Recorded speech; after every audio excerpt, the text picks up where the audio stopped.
আশা করি সবাই ভালো আছেন। রাসেল ভাই, এখন যে ঘটনাটি আমি শেয়ার করব এটি আমি নিজেই সংগ্রহ করেছি। এটি আমাদের রাজবাড়ী জেলার গোয়ালন্দ উপজেলার খানখানাপুর গ্রামে ঘটে যাওয়া একটি ঘটনা। ঘটনাটির সময় 1992 সাল। তো ঘটনাটি যার সঙ্গে ঘটেছিল ওনার নাম হচ্ছে সাহেব আলী। এই নামেই উনি সবাই ওই এলাকায় তাকে চিনতেন।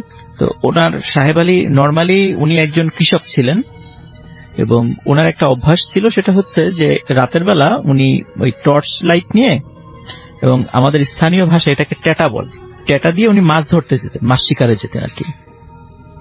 তো যখন মাছ শিকারে যেতেন তখন ওনার সাথে বেশ কিছু জিনিস সাথে নিয়ে যেতেন। কখনো কখনো দেখা যাচ্ছে যে ওই বাম মাছ উনি শিকার করতেন। অনেক সময় বাম মাছ গর্তের মধ্যে থাকে, তো একটা নির্দিষ্ট কৌশলে সেই মাছগুলো শিকার করতে হয়। উনি প্রয়োজনীয় জিনিসগুলো নিয়েই বের হতেন সাধারণত রাতের বেলা।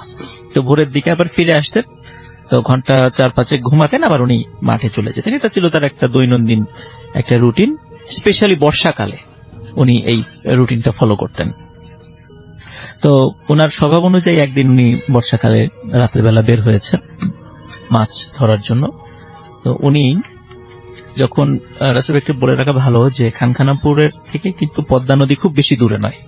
তো বেশি দূরে না থাকার কারণে বর্ষাকালে দেখা যাচ্ছে যে ওই নদীর পানিগুলো একটু বেড়ে যাওয়ার কারণে এমনিতেই আশেপাশে যে সমস্ত নালাগুলো আছে সেগুলোতে পানি ঢুকে পড়ে এবং বেশ মাছও সেখানে পাওয়া যায়।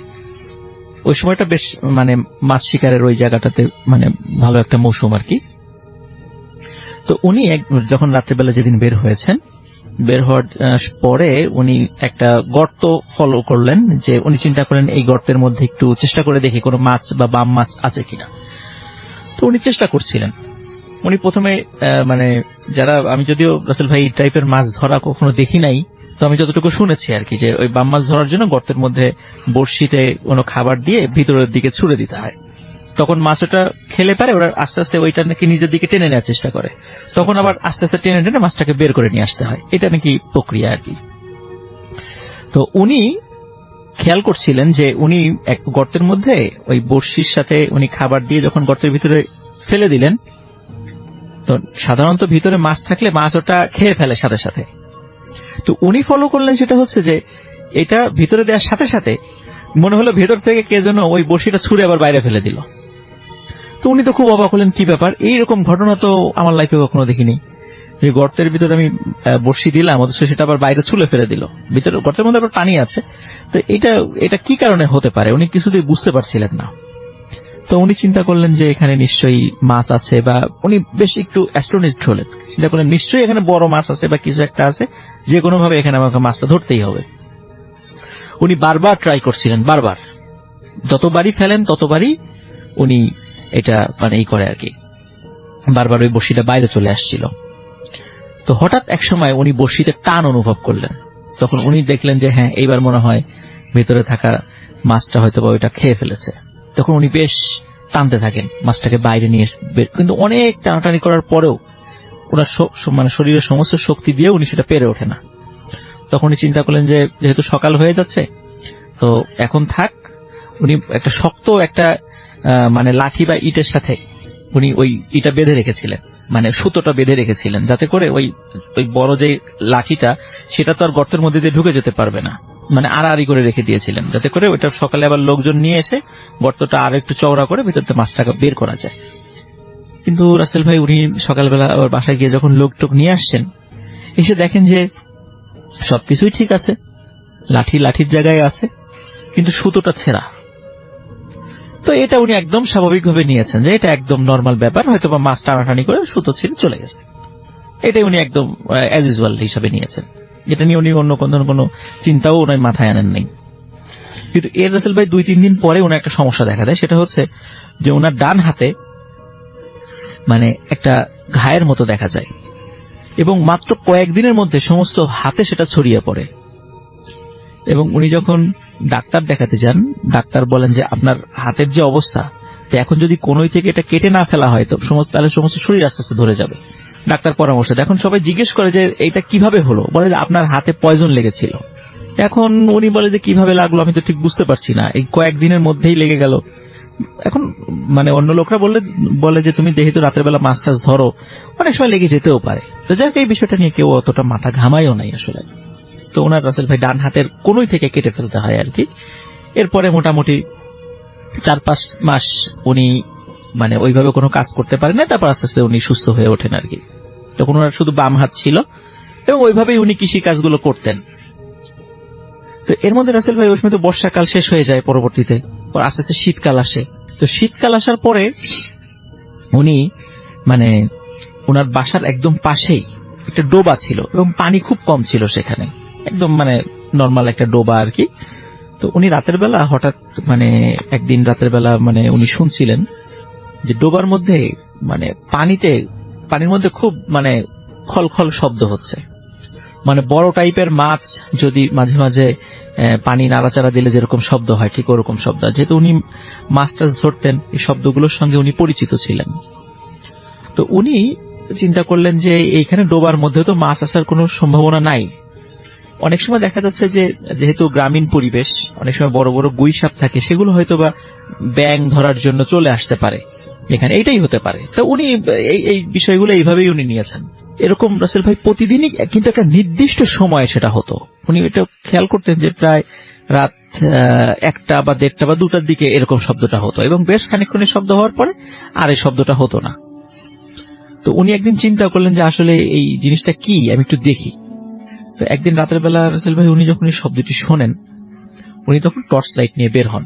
মানে এমনি স্বাভাবিকভাবে, ওটা যে কোনো মাছ বা কিছু এইটাও তাকে ধরবে বা মারবে এই টাইপের কোনো উদ্দেশ্য সেখানে ছিল না। তো উনি যখন বের হন, বের হওয়ার পর উনি ওই সময় শীত ছিল, শীতের সময় মানে জ্যোৎস্না রাত ছিল। তো উনি যদিও টর্চ নিয়ে বের হয়েছে, তো উনি যখন ওনার ওই বাসার পাশে ডোবার কাছে গিয়েছেন, তো যাওয়ার পর উনি দেখছেন যে ওখানে যাওয়ার পর যখন টর্চ লাইট জ্বালিয়েছেন, দেখেন টর্চ লাইটটা কোনো কারণে জ্বলছে না। তো উনি খুব মানে অবাক হন যে কেবল তো আমি একটু টেস্ট করে নিয়ে আসলাম, তো টর্চ লাইটটা জ্বলছে কিন্তু হঠাৎ করে জ্বলছে না কেন, হতে পারে কোনো সমস্যা হতেই পারে। তো উনি চাঁদের আলোতে স্পষ্ট লক্ষ্য করলেন যে ওই ডোবার মধ্যে মনে হচ্ছে যে 2 হাত বা 2 পা আছে এমন একটা প্রাণী ওই ডোবার মধ্যে সাঁতার কাটছে এবং পানি নড়াচড়া করছে। তো উনি যদিও এরকম মানে রাতের বেলা দেখে মনে হচ্ছিল, উনি চিন্তা করলেন এটা আসলে বড় কোনো মাছ হয়তো বা হবে। কোনো কারণে বর্ষার সময় অনেক সময় দেখা যায় এক পুকুরের মাছ আর এক জায়গায় চলে আসে, এমনি মানে ডাঙার উপর দিয়ে, এরকম কিন্তু হয় রাসেল ভাই, আমরা অনেক সময় দেখেছি এটা, বর্ষাকালে এরকম মাছ উঠে আসে এক জায়গা থেকে আরেক জায়গায়।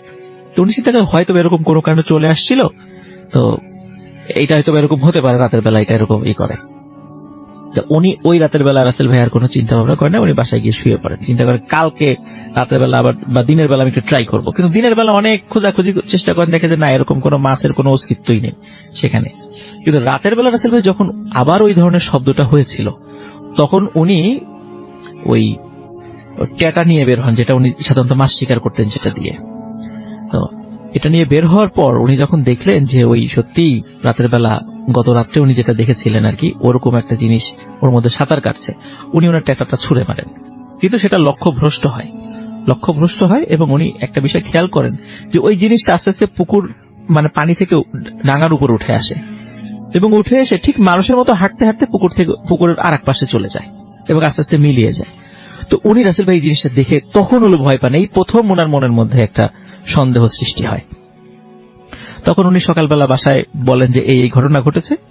তখন বাসার সবাই বলে যে এটা কোনো অশুভ কিছু বা খারাপ জিন টিন এরকম সবাই বলে। দেখ এই ঘটনা ওনারা এই জায়গায় সমাপ্ত করেছেন। কিন্তু রাসেল ভাই উনি তো ওনার পরবর্তী সময় যখন বর্ষাকাল আসছে, তখন তো ওনার ওই যে অভ্যাস রাতের বেলা মাছ ধরা, তখন উনি বের হয়েছেন। বের হওয়ার পর যখন মাছ ধরতে, উনি সাধারণত একাই মাছ ধরতেন, কারণ ওই সহযোগী থাকতে দেওয়ার সময় মাছের ভাগ দিতে হয়, আর উনি এমনি গরিব মানুষ ছিলেন, যার কারণে ওই একাই উনি যেতেন। তো উনি রাতের বেলা একদিন মাছ ধরার জন্য বের হয়েছেন, রাত তখন বাজে প্রায় 1:30। হঠাৎ করে দেখেন ওনার রাসেল ভাই 3টা সন্তান ছিল, ছেলে সন্তান ছিল। তো হঠাৎ করে দেখে ওনার বড় সন্তান পেছন থেকে মানে বাবা বলে ডাকছে। তখন উনি তাকিয়ে দেখেন যে ওনার ছেলে, বলে যে এই কি ব্যাপার, তুই এত রাতে কোত্থেকে আসলি? ছেলে কোনো কথা বলে না, কথা না বলে পেছন দিকে ঘুরে দৌড় দেয়। তখন উনি চিন্তা করেন কি ব্যাপার, আমার ছেলে এত রাত্রে এখানে কিভাবে আসলো, মনে হয় আমার পিছু নিয়েছে, ও মনে মাছ ধরা শিখতে চায় এই টাইপের কিছু। কিন্তু ও যেহেতু একা দৌড় দিয়ে, উনি চিন্তা করছে ছেলেটা বাড়ি চিনে যেতে পারবে। তো উনি আবার ওনার ছেলের পিছু নেন যে দেখি মানে কোথায় যায়। বা বাসা পর্যন্ত গেল কিনা। তো রাসেল ভাই উনি বাসা পর্যন্ত গিয়ে দেখে যে বাড়ির দরজা বন্ধ, উনি যেভাবে বের হয়ে আসছিলেন। তো উনি আবার দরজায় নক করানোর স্ত্রী খুলে দেন, বলে যে ছেলে কোথায়, বলে তো ঘুমাচ্ছে, এবং দেখে আসলে ঘুমাচ্ছে, বলে যে না সে তো বের হয়নি। তো যাই হোক রাসেল ভাই উনি বিষয়টা খুব লাগেন, মানে অদ্ভুত লাগে। উনি আর ওই রাত্রে মাছ ধরতে যান নাই, উনি বাসায় শুয়ে পড়েন। কিন্তু সকালবেলা একটা অঘটন ঘটে যায়। সকালে ওনার স্ত্রী বলে যে ওনার ছেলে, বড় ছেলেকে খুঁজে পাওয়া যাচ্ছে না। চতুর্দিকে মানে খোঁজা হয়, কোথাও খুঁজে পাওয়া যাচ্ছে না। শেষ পর্যন্ত রাসেল ভাই ওনার পাশের ডোবা থেকে ওনার ছেলের লাশ উদ্ধার করা হয়, এবং মনে হচ্ছে খুবই বীভৎস ভাবে মানে তাকে হত্যা করা হয়েছে, এবং তার শরীরের হাড়গুলো মানে এমন ভাবে মানে ভেঙে দেওয়া হয়েছে, মানে তার মৃত্যুর আগে মনে হচ্ছে তার শরীরের হাড়ের জয়েন্টগুলো সব ভেঙে দেওয়া হয়েছিল, মানে খুবই নির্মম ভাবে তাকে হত্যা করা হয়েছিল। তো এখন এতটুকু একটা ছেলে, তার বয়স ছিল মাত্র 6 বছর, তাই এরকম শত্রু কার থাকতে পারে, বা ওনার এরকম শত্রু আছে বলে মানে উনি কিছুতেই করতে পারেন না। তো জায়গাটা তখন মোটামুটি পুলিশ আসে, এটা আসলে কোনো সুরাহা হয় না আসলে, মানে এরকম কোনো প্রমাণও করতে পারেন ওনার কোনো শত্রু নেই, এবং গ্রামবাসী সবাই ওনাকে ভালোবাসতেন, এই জন্য ওরকম কোনো কিছু পান না। যাই হোক রাসেল ভাই এই ঘটনার 3-4 মাস পরের ঘটনা, এর মধ্যে আসলে আর কোনো ঘটনা ঘটে নাই। 3-4 মাস পরে আবার একদিন উনি মাছ ধরতে গিয়েছেন। ওই দিন উনি দেখেন ঠিক একই রকম ভাবে ওনার মেজ ছেলে পেছন থেকে বাবা বলে ডাক দিয়েছেন। তখন ডাক দেওয়ার পরে উনি বলেন, এই কি ব্যাপার, তুই আবার এত রাত্রে উঠে আসছিস কেন? কিন্তু দেখে ঠিক একই রকম ভাবে ঠিক বড় ছেলে যেভাবে ঘুরে দৌড় দিয়েছিল সেও চলে যায় ওরকম ভাবে বাড়ির দিকে। উনি আবার চিন্তা করে, যাই দেখি ছোট মানুষ বাসায় পৌঁছালো কিনা। উনি আবার যায় দেখে একই অবস্থা রাসেল ভাই, ছেলে তো বাসায় ঘুমাচ্ছে, সে কোথা থেকে মানে তাহলে উনি কাকে দেখলেন? ঠিক একই রকম ভাবে ঠিক বড় ছেলে রাসেল ভাই যেভাবে মারা গিয়েছিল, সকালবেলা মেজ ছেলের লাশটাও ওই ডোবাতে পাওয়া যায়। এইভাবে ঠিক সেম ওয়েতে তার ছোট সন্তানও মারা যায়। তবে সরি রাসেল ভাই একটু বলা ভুল হয়ে গেল, তার ছোট সন্তান মারা গিয়েছিল কলেরায়, হঠাৎ করে কলেরা হয়েছে মারা গেছে। সে তখন বাচ্চা একদমই ছোট আর কি। এবং এই 3 সন্তান হারানোর শোকে তার স্ত্রীও আস্তে আস্তে মানে শোকে আস্তে আস্তে মারা যান। মোটামুটি বছর মানে 1 বছর ঘুরতে না ঘুরতে ওনার পরিবার একদম শেষ হয়ে যায়। পরে উনি চিন্তা করেন আমার সাথে এই ধরনের ঘটনা কেন ঘটলো।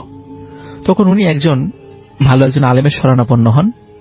তখন ওই আলেম বেশ কিছু বিষয় চিন্তা ভাবনা করে পরে উনি বলেন যে, তুমি একটা সময় মাছ ধরতে গিয়েছিলে একটা গর্তের কাছে, তুমি গর্তে বড়শি ফেলছিলে, কিন্তু বারবার সেই বড়শিটা বের হয়ে আসছিল, কিন্তু তারপরও তুমি বারবার চেষ্টা করছিলে, কারণ তুমি যেটাকে মানে মাছ ধরার জন্য ট্রাই করছিলে ওটা আসলে কোনো মাছ ছিল না, ওটা একটা জিন ছিল, কিন্তু তুমি বারবার তাকে ট্রাই করতেছিলা, শেষ পর্যন্ত তাকে আটকানোর চেষ্টা করছিলা তুমি, ওই কারণেই তোমার হাতে একটা সমস্যা হয়েছিল।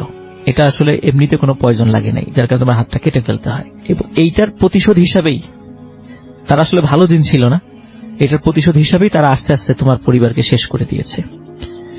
আসলে ভাই উনি ওনার পরিবার যখন শেষ হয়ে যায়, উনিও মানসিকভাবে খুব ভেঙে পড়েন, এবং আস্তে আস্তে উনি সম্পূর্ণভাবে মানে উন্মাদ হয়ে যান। এবং উনি রাস্তাঘাটে থাকতেন, ঘুরে বেড়াতেন সম্পূর্ণ উন্মাদ অবস্থায়, লোকজন কিছু দিলে খেতেন। তো একটা সময় রাসেল ভাই মানে 1993 সালের পর থেকে সাহেব আলীকে আর কখনো দেখা যায়নি। সবাই চিন্তা করেছেন যে পাগল হয়ে গেছে, হয়তো বা হাঁটতে হাঁটতে কোথাও চলে গেছে।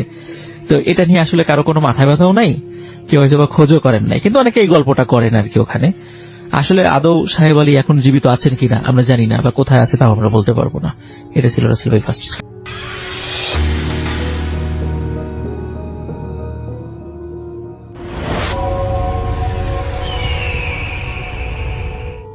আসসালামু আলাইকুম, আপনাদের সবাইকে সাদর আমন্ত্রণ জানাচ্ছি। আমি আহমেদ বাবু। কেমন আছেন আপনারা?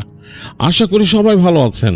আমি আল্লাহর রহমতে ভালো আছি আলহামদুলিল্লাহ। এই ঘটনাটি আমাদের সাথে শেয়ার করছেন রিফাত আহমেদ, ঢাকার বনশ্রী থেকে। 2020 সালের কথা। রিফাত তখন নতুন বিয়ে করেছেন। তো সে একটা প্রাইভেট কোম্পানিতে জব করতো এবং মোটামুটি ভালোই যাচ্ছিল তার দিনকাল। তো বিয়ের বয়স হয়, তার বাবা মা বিয়ে দিয়ে দিল, এবং এটা একটা অ্যারেঞ্জ ম্যারেজ ছিল তাদের, কিন্তু আগের পরিচয় ছিল না সেরকম। যাই হোক, বিয়ের পর রিফাত লাবণীর সাথে, মানে তার স্ত্রী, এটি তার সে ছদ্মনাম ব্যবহার করেছে, সে পেশাগত কারণে চাচ্ছে না তার স্ত্রীর নামটা প্রকাশ করতে। যাই হোক, তার স্ত্রীর নাম সেখানে ব্যবহার করেছে লাবণী। তো লাবণীর সাথে তার ভালোই সময় কাটা শুরু করলো, তারা ঘোরাফেরা করছে, বিভিন্ন জায়গায় ঘুরছে, কাজের পরে বেরোচ্ছে এবং একটা বেশ ভালো সময় কাটাচ্ছে। তো বেশ কয়েকদিন সময় পার করার পর তারা প্ল্যান করলো তারা ঘুরতে যাবে। প্রথমে প্ল্যান হচ্ছিল যে দেশের বাইরে কোথায় যাওয়া যায় কিনা, টুকিটাকে আশেপাশের কোনো কান্ট্রিতে গিয়ে তারা হানিমুন করবে এরকম। তো পেশাগত কারণে রিফাতের ছুটিরও একটা ব্যাপার ছিল, আর রিফাতের স্ত্রীরও খুব মানে ফ্লেক্সিবল ক্যাজুয়াল ছিল না। তো ওইভাবে তারা সময় বের করতে পারছিল না।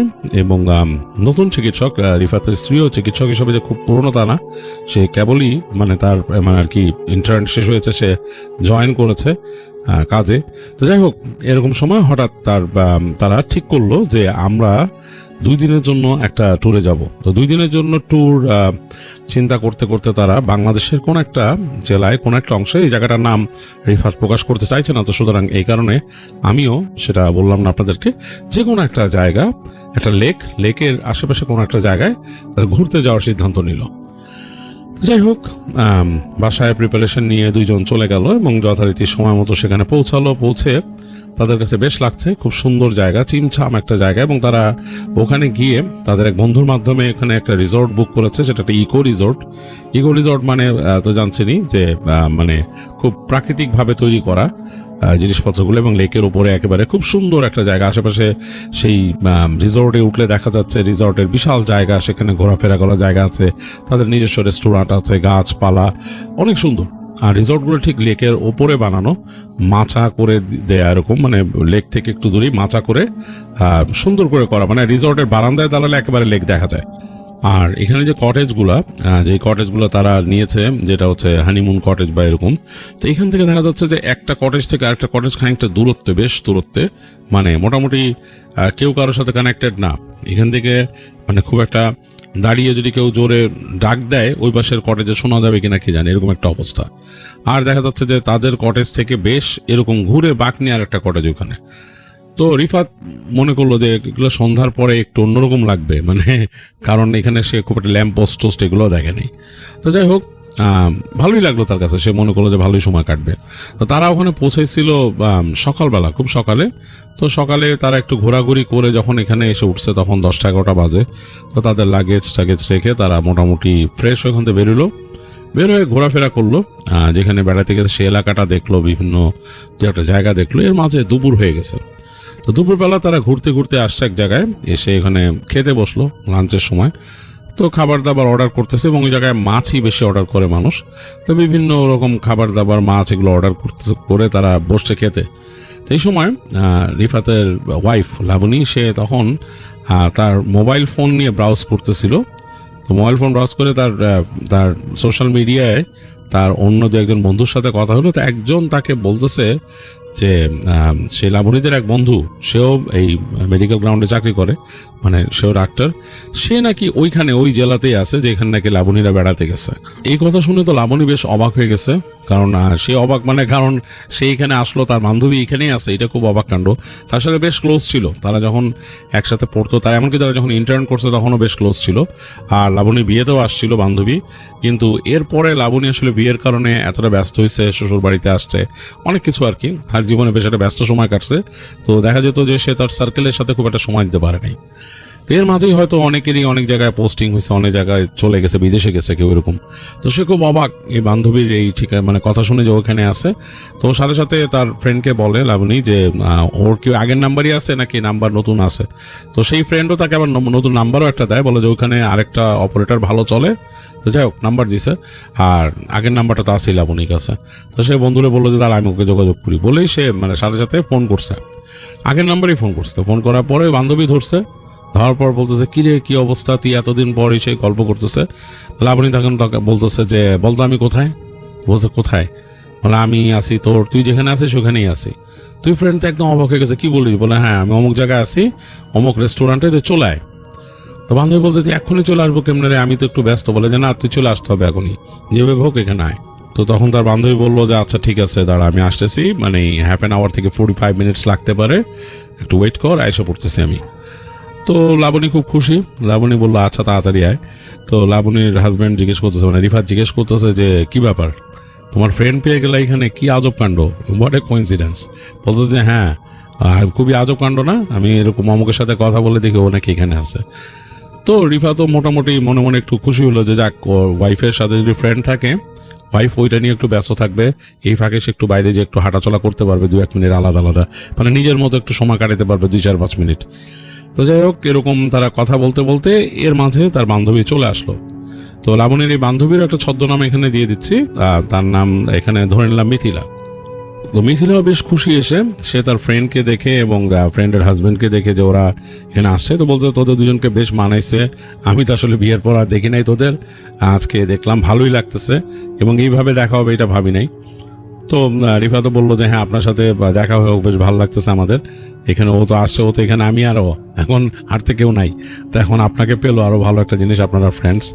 তো যাই হোক, তারা গল্প করলো একসাথে, ওখানে খাওয়া দাওয়া করলো, তাদের লাঞ্চ শেষ হলো এবং তারা লাঞ্চের পরে ওখানে বসে অনেক সময় কাটায়, তারপর রওনা দিল। তো তখন লাবণী আর রিফাত বলতেছে যে তুই আমাদের ইসে আয়, আমাদের কটে যায়, আমাদের ইটা দেখবি না আমরা কোথায় আছি। তো বললো কোথায় উঠছিস, তখন বললো নাম বললো, ওদের তো মনে হয় বেশ দূরে, খানিকটা দূরে এখান থেকে, বলে যে হ্যাঁ এখান থেকে দূরেই আছে কিন্তু জোস চল। তো যাই হোক, তারপরে ওরা দুইজন তার বান্ধবীকে নিয়ে ওখানে চলে আসলো।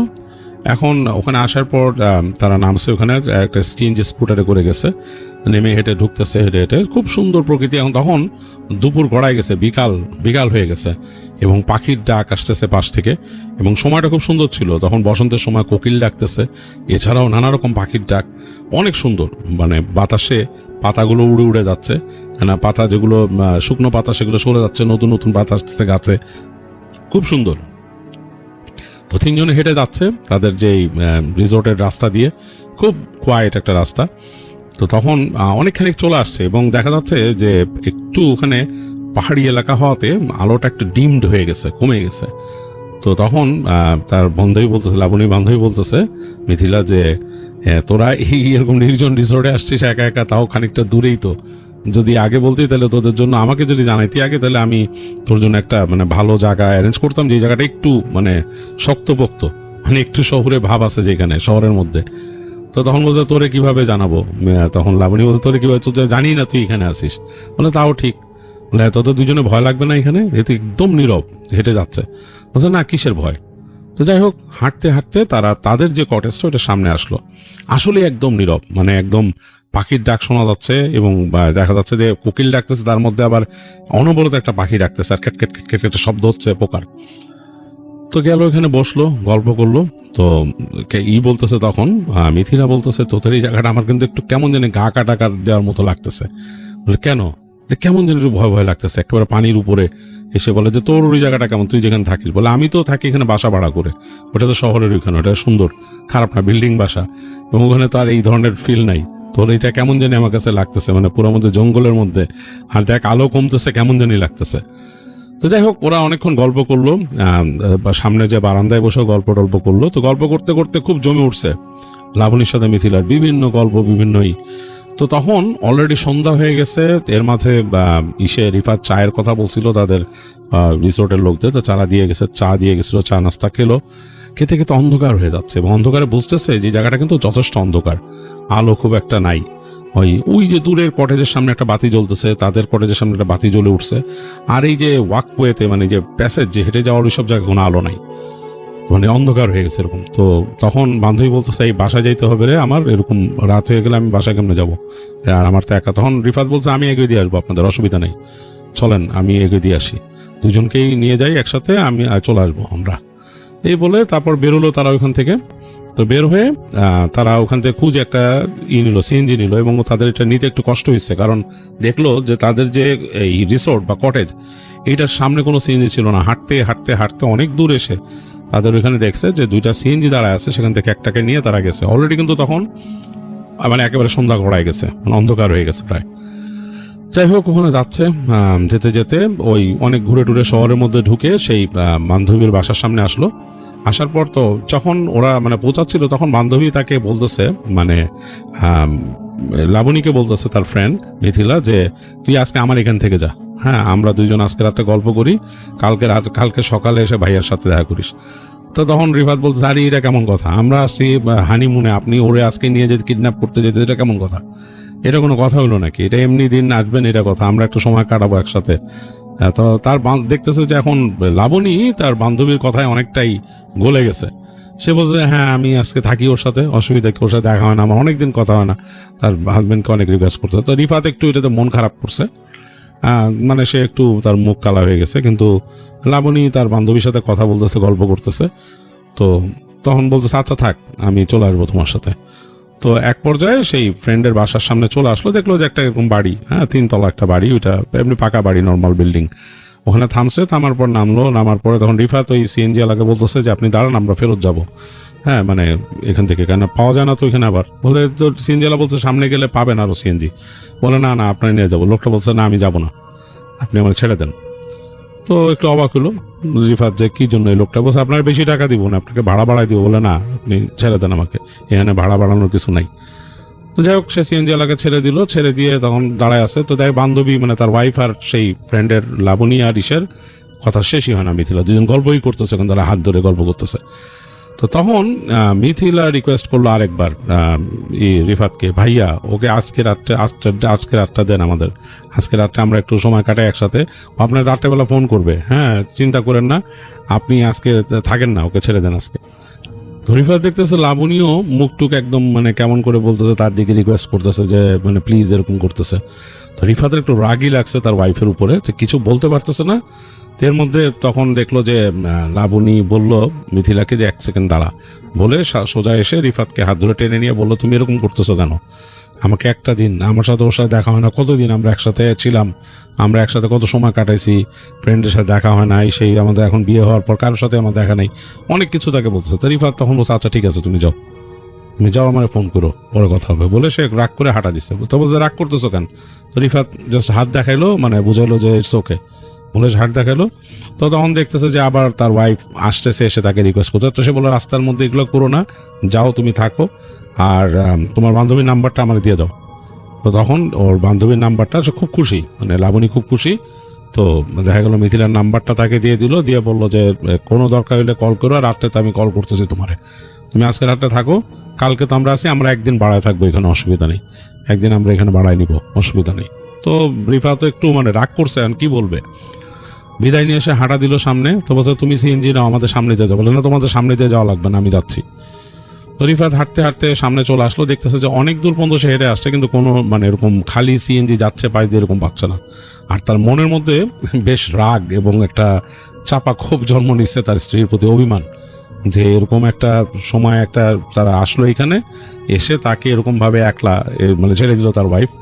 এবং সে এটা চিন্তা করলো যে এখন যদি এরকম হতো, আমি আমার এক ফ্রেন্ডে পাইতাম, আর আমি যদি তাকে রেখে যেতাম তাহলে কেমন হতো।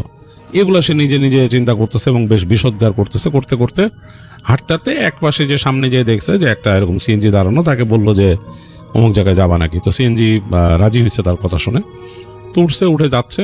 তো ওই রাস্তা দিয়ে চলা শুরু করলো সিএনজি।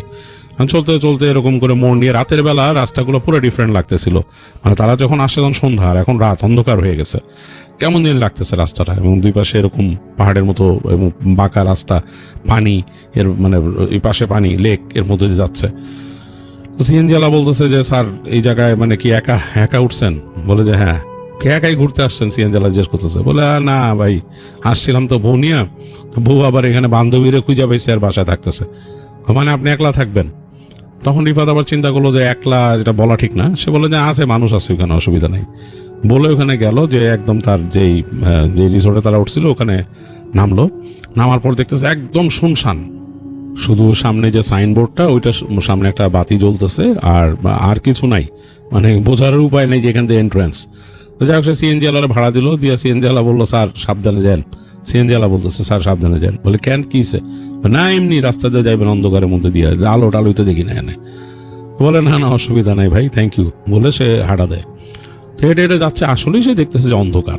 চিন্তা করতেছে যে মানে কঠিন অবস্থায় এখানে তো ফ্ল্যাশ লাইট দরকার। এই রিসোর্টওয়ালা তো মানে কোনো আলোর ব্যবস্থা রাখে নাই রাস্তার মধ্যে। রাস্তায় যে একটা মানে লাইট টাইট রাখবে বা কিছু একটা পোল দিবে, লাইটের পোল, তারা ব্যবসা করতেছে তা তো করে নাই। জাস্ট জায়গাটার মধ্যে ইট সোয়ালিং করে দিছে, এবং দুই পাশে এরকম ঘাস উঁচা হয়ে গেছে, এই পাশে এরকম। তো যাই হোক সে দেখলো বড় বড় গাছ আছে, বড় বড়, এখানে এই বাদিকে উঠে গেলে ওদিকে পাহাড় আছে, পাহাড়ের উপর গাছ। তো সে পকেট থেকে বের করলো, তার মোবাইল ফোন বের করলো, মোবাইল ফোনের সাথে যে লাইট আছে ওইটা মেরে মেরে হেঁটে যাচ্ছে। হাঁটতে হাঁটতে হাঁটতে হাঁটতে সে এক জায়গায় পৌঁছাইলো যে এইখান থেকে ডানে মন্ডলে সে জানে তাদের রিসোর্ট, এবং এতে লেক দেখা যাচ্ছে, লেকের অংশটা। তো ওখান থেকে হাঁটতে হাঁটতে সে পৌঁছাইলো। এর মধ্যে সে দেখলো যে একটা ছেলে ওই লেকের ওই তাদের ওই রিসোর্টের একটা ছেলে আসতেছে। তারে বললো যে এই তোমাদের এখানে এরকম অন্ধকার কেন, তোমরা কি এখানে আলোর ব্যবস্থা রাখো না? বলে স্যার রাতের বেলা তো না, যারা আসে তাদের সাথে টর্চ লাইট টাইট থাকে আর কি। আপনার সাথে না ম্যাডাম ছিল, আপনি একা আসছেন স্যার? বলে না, যা আছে তোমার ম্যাডাম তার বন্ধুর বাসা আছে এইখানেই, আমি আসছি দেখি। স্যার একলা থাকবেন রাত্রেবেলা? বলে হ্যাঁ। স্যার একটু দোয়া দরুদ পড়ে আপনি ঘুমায়েন। কেন? কই একদম লেকের পাশে তো, দোয়া দরুদ পানির পাশে থাকলে দোয়া দরুদ পড়ে ঘুমানো ভালো, আপনি তো একা। তো একটু রিফাতের কাছে অবাক লাগলো। সে বললো যে মানে একা থাকলে দোয়া দরুদ পড়তে হয় এখানে?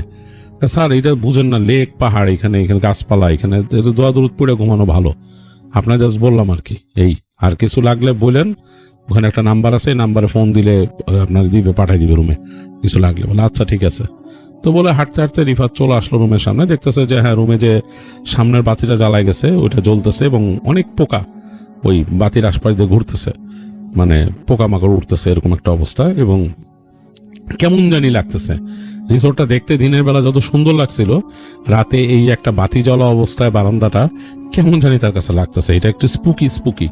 আর ওই যে ছেলেটা বলছে যে মানে দোয়া দরুদ পড়ে ঘুমাবেন, এটাও তার গায়ের মধ্যে মানে মাথায় লাগছে খুব, জিনিসটা ঘটনাটা কি। যাই হোক, সে যত কাছে যাচ্ছে হেঁটে, মানে রিসোর্টের তাদের কটেজের কাছে যাচ্ছে, তত দেখতেছে ওই যে ঝিঝি পোকার শব্দটা আর কেমনটা ক্যাঁক ক্যাঁক ক্যাঁক একটা ডাক বাড়তেছে। তো যাক, হাঁটতে হাঁটতে সে উঠে আসলো বারান্দায়, এবং সে পাটাতনটা হচ্ছে মনে হয় কাঠ বা বাঁশ দিয়ে করা, শব্দ হয়, মচমচ করে। যাই হোক, সে রুমটা খুললো, খুলে ঢুকলো। ঢোকার পরে দেখলো যে রুমে বাতি বন্ধ করে গেছিল, অন্ধকার। কেমন জানি লাগলো, মানে একটা কেমন জানি তার কাছে একটা মানে ঢুকেই কেমন জানি একটা ভাইব লাগলো তার কাছে। যাই হোক, সে রুমের বাতিটা জ্বালাইলো। বাতি জ্বালানোর পর দেখতেছে এখানে এখনো পোকামাকড় নাই কোনো, কিন্তু ভেতরে কেমন জানি একটা পরিবেশ তার কাছে মনে হচ্ছে। তো গিয়ে সে মোটামুটি তার মতো ফ্রেশ হলো, বাথরুম থেকে চেঞ্জ আপ করলো। চেঞ্জ আপ করে খুব খারাপ লাগতেছে, অসহায় লাগতেছে। অসহায় লাগার কারণ হচ্ছে এখানে আসছে সে স্ত্রীকে নিয়ে, এবং স্ত্রীর সাথে একটা অভ্যস্ততা তৈরি হয়েছে তার বিয়ের পর। এই কয়েক মাস একসাথে তারা সময় কাটাইছে, তাদের মধ্যে একটা বন্ধুত্ব গড়ে উঠছে। একা থেকে রিফাত এখন আর ওইরকম অভ্যস্ত না। আর তার যে একটা বন্ধুত্বের সার্কেল ছিল, যে বন্ধুদের সাথে সন্ধ্যার পর সময় কাটাইতো, এই সার্কেলটা এখন ভেঙে গেছে। এখন আর সেই মানে মানুষের সাথে একটা মানে কি বলে, একটা ডিস্টেন্স তৈরি হলে কিন্তু এটা হইতেই থাকে। তো বন্ধুদের সাথেও তার একটা ফাঁকা সময় তৈরি হয়েছে। বন্ধুরা তাদের মতো আছে, যারা বিয়ে করছে তারা তো আগে আলাদা হয়ে গেছে, যারা বিয়ে করে নাই তাদের সাথেও তার একটা ডিস্টেন্স তৈরি হয়ে গেছে। সেও বিবাহিত, কারণ সে সাধারণত দেখা যায় সময় পেলে তার স্ত্রীর সাথে সময় কাটায়। তো মনটা বেশ খারাপ, এবং সে আসলে লাবণীর উপরেও খুব আপসেট হচ্ছে এই কারণে যে তাকে এইভাবে ছেড়ে দিল ফ্রেন্ডের জন্য, যে ফ্রেন্ডের সাথে সময় কাটাবে দেখে তার হানিমুনের সময়টা নষ্ট করলো। এই একটা দিনও তার কাছে অনেক ইম্পর্টেন্ট ছিল তাদের মধ্যে একটা আন্ডারস্ট্যান্ডিং এর জন্য। যাই হোক, সে মনে মনে চিন্তা করতেছে যে তার ওয়াইফ যথেষ্ট পরিমাণে ম্যাচিওর এখনো হয় নাই, যদিও সে একজন চিকিৎসক হয়ে গেছে।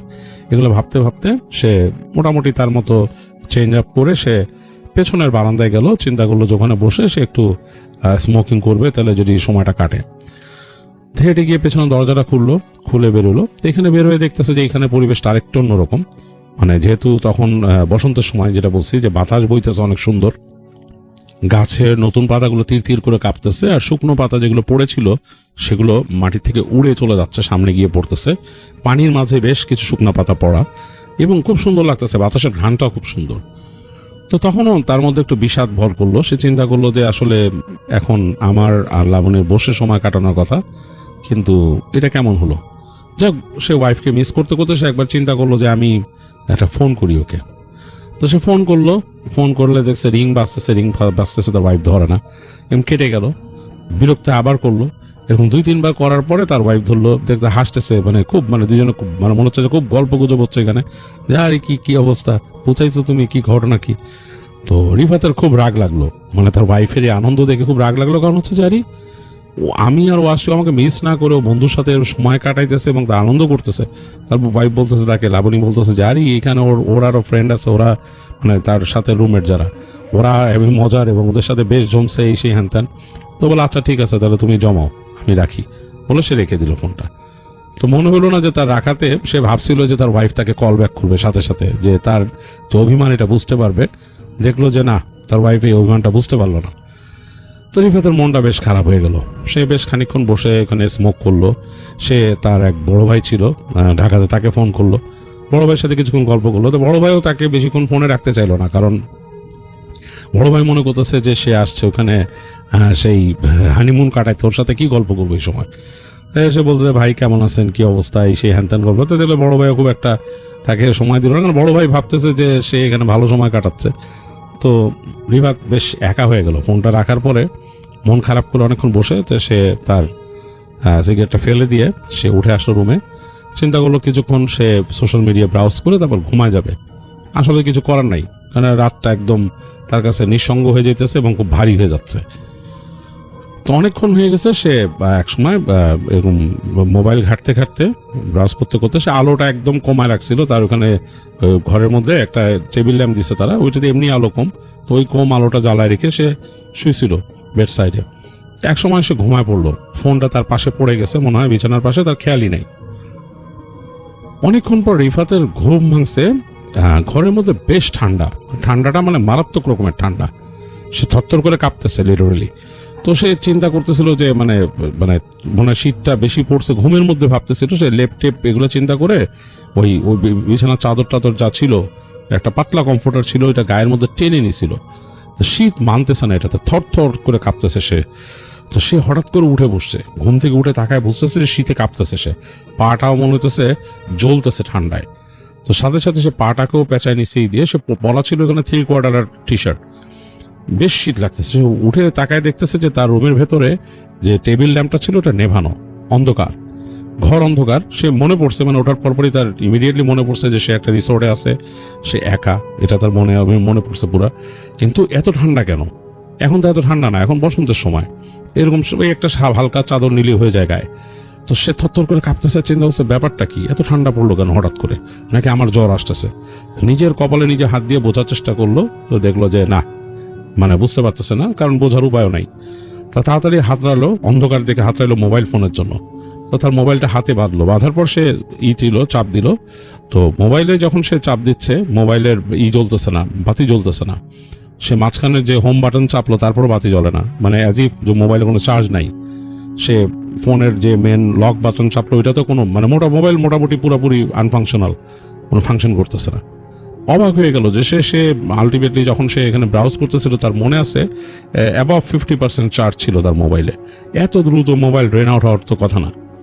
খুব অবাক হয়ে গেল এবং শীতটা তার কাছে বাড়তেই মনে হচ্ছে। হঠাৎ করে সে সাউন্ড পেল যে তার যে বাথরুমের দরজাটা, এটার ভেতরে যে বাথরুমের দরজাটা মনে ক্যাঁক করে খুললো কেউ। মানে এই দরজাগুলো হচ্ছে ইকো কটেজের দরজা, তো মানে খুব না, মানে স্ট্রং কোনো দরজা না, প্লাস্টিকের দরজা, মানে ক্যাঁক করে খুললো। সবাইগুলো বাথরুমের দরজা কে খুললো? আমি তো একা এখানে, মানে তার ওয়াইফ তো সাথে নাই। দরজাটা খুললো মানে অ্যাজ ইফ কেউ যেন খুলে ফেললো এরকম। তো সে অনেকক্ষণ চুপচাপ শুয়ে থাকলো, চিন্তা করলো ঘটনা কি। তো রিফাত কিন্তু মোটামুটি সাহসী মানুষ ছিল। সে কিছুক্ষণ দেখলো যখন কোনো শব্দ নাই, সে উঠে গেল, মানে বিছানা থেকে উঠলো, পা ফেললো মাটিতে, মানে তার পা ফেললো, দেখলো যে মাটিতে পা ফেলে যখন চাপ দিয়ে দাঁড়াচ্ছে, তখন মচমচ শব্দ হচ্ছে, যে ফ্লোরটা তো ইসের না। তো সে আস্তে আস্তে হাঁটা শুরু করলো, হেঁটে বাথরুমের দিকে যাচ্ছে আন্দাজে। এর মাঝে কিন্তু তার চোখে আলো আধারিতে বুঝতে পারছে একটা ধারণা তৈরি হয়েছে, মানে একটা আবছা অন্ধকারে সে অবয়বগুলো বুঝতে পারতেছে যে এই তো তাদের বেড, তারপরে এই ফাঁকা জায়গা, এইখান দিয়ে এই ডান দিয়ে একটু সামনে যে ডানে হচ্ছে বাথরুমের দরজা। সে সেই আন্দাজে যাচ্ছে যে ওদিকে। সে জানে যে বাতি জ্বালাইতে পারে, বাতির সুইচটা কিন্তু এইখানে না, বাতির সুইচটা হচ্ছে ওই পাশে দরজার পাশে দেয়ালে। তো সে আগে বাথরুমের পাশের লাইটটা জ্বালাবে চিন্তা করছে। তো সে বাথরুমের সামনে চলে আসছে, সে বুঝতেছে বাথরুমের দরজাটা খোলা।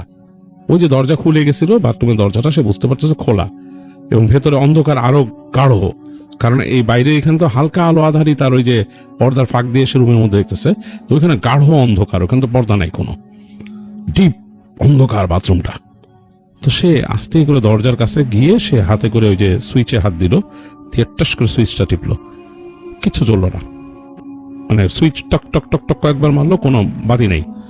তখন সে মানে মুহূর্তে একটু ভয় পাইছিল কয়েক সেকেন্ডের জন্য। তারপর সে ভাবলো যে হইতে পারে একটি ইকো কটেজ, এখানে কি সবসময় বিদ্যুতের সাপ্লাই ঠিক মতো থাকে সেটাও তো জানি না, আবার শহর থেকে তো দূরে।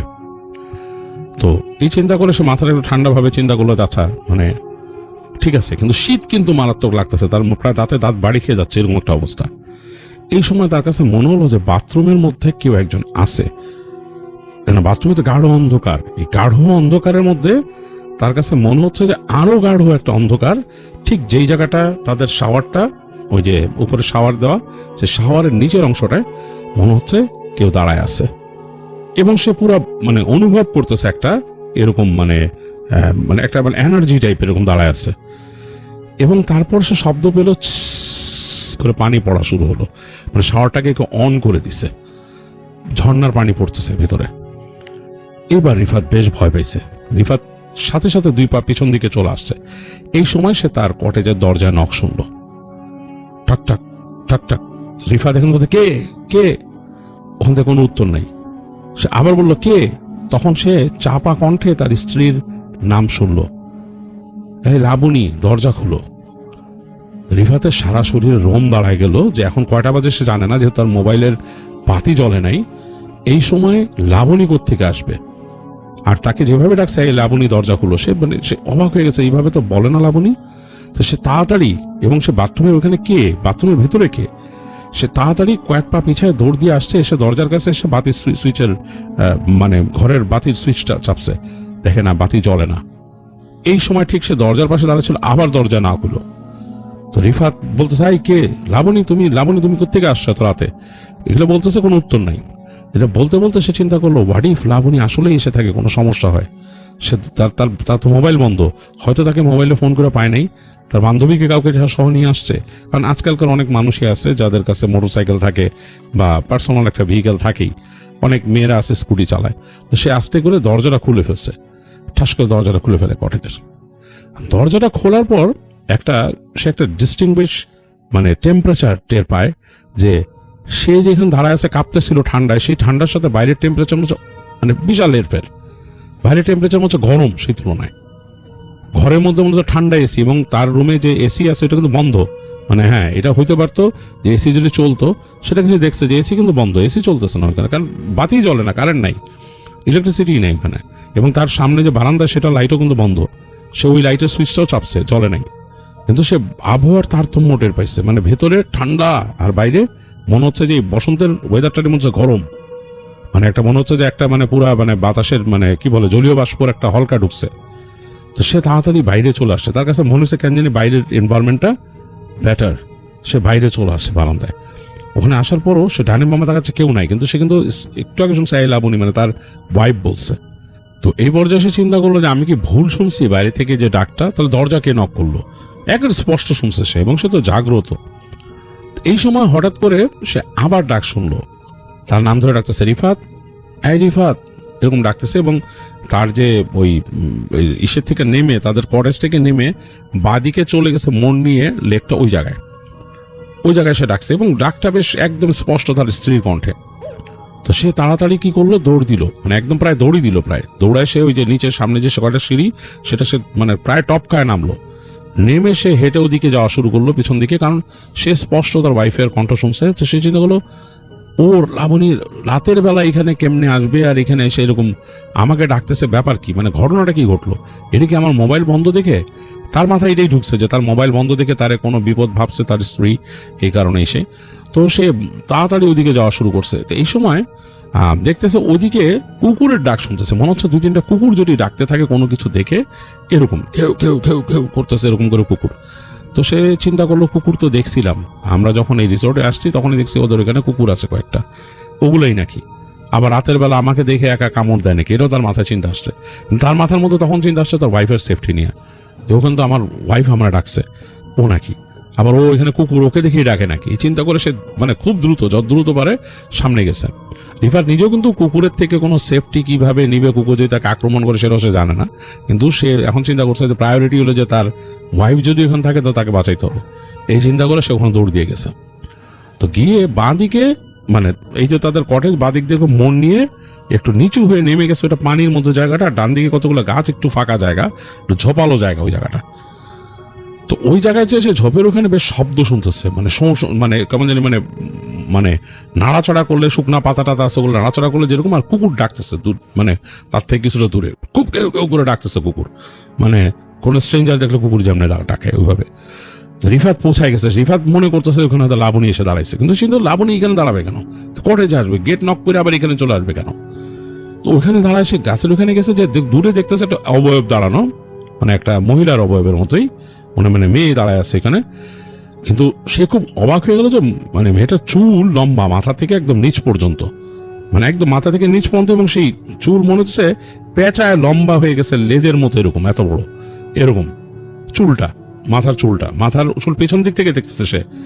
তো সে একেবারে স্পষ্ট বুঝলো এটা তো লাবণী না, এত বড় চুল লাবণীর কেমনে? এবং পিঠের কাজটা, মানে পিঠের এই ঘাড়ের কাজটা অনাবৃত। এখানে এই যে আকাশের যে আলো আধারি, চাঁদ নাই আকাশে মেঘের আড়ালে, কিন্তু সেই আকাশের যে আলো সেটা এসে পড়ছে, এবং কুকুর সমানে ডাকতেছে এটাকে দেখে। সব আগুলো এটা কে?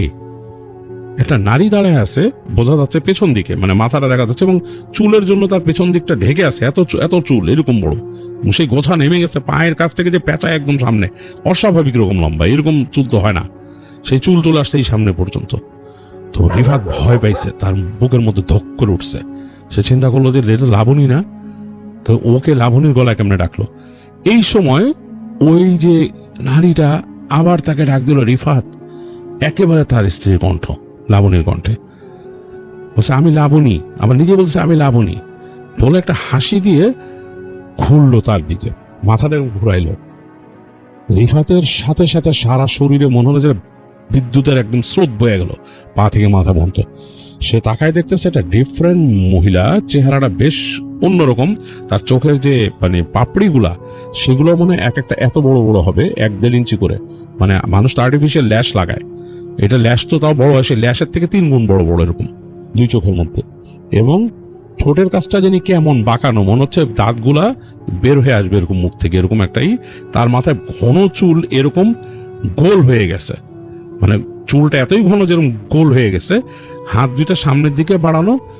1 সেকেন্ডে তার চোখের সামনে মহিলাটার চেহারাটা একটা সাপের চেহারায় পরিণত হইল, এবং সাপটা বিশাল আকৃতির, মানে বিশ্বাসযোগ্য না আসলে, এত বড় সাপ। মনে হলো যে মাটি থেকে প্রায় 5 থেকে 5.5 ফিট উপর এটার ফনা, মানে মহিলাটার চেহারা লিটারেলি ব্লেন্ড হয়ে গেল ওই সাপের সাথে, মানে এটা অনেকটা না ট্রান্সফরমেশন হওয়া না, মনে হলো ব্লেন্ড হয়ে গেল, 1 সেকেন্ডে ওটা সাপে পরিণত হয়ে গেছে, এত বড়। এবং তার এই যে চুল ছিল, চুলটাই একটা ফনা এরকম বড় হয়ে গেছে, কারণ ফোঁস করে উঠছে ওখান থেকে। এই ফোঁস যে শব্দটা করছে, এই শব্দটা সে নিজের কানে শুনছে, এত জোরে বাতাস ছাড়ছে, মানে ফোঁস শব্দটা এরকম। দুইটা কুকুরের যে ডাক ছিল, ওই কুকুরগুলো আরো কাছে চলে আসছিল, ফস করে সাপটা ওদিকে ঘুরলো, ফনাটা ঘুরাইলো। মানে রিফাত তো একটা মানে কি বলে শিক্ষিত ছেলে, মডার্ন ছেলে, সে কিন্তু কিং কোবরার কথা জানে, যাতে কিং কোবরা সাপ অনেক বড় হয়, মাটি থেকে প্রায় 2-2.5 ফিট উপরে উঠে ফনা তুলতে পারে, সেটার যে হুডের সাইজ মানে ফনার সাইজ 1-1.5 ফুটের মতো চওড়া হয়, কিন্তু এইটা মনে হয় কিং কোবরার থেকে প্রায় 2.5 গুণ বড় একটা সাপ, এবং ওরকম গোত্রেরই।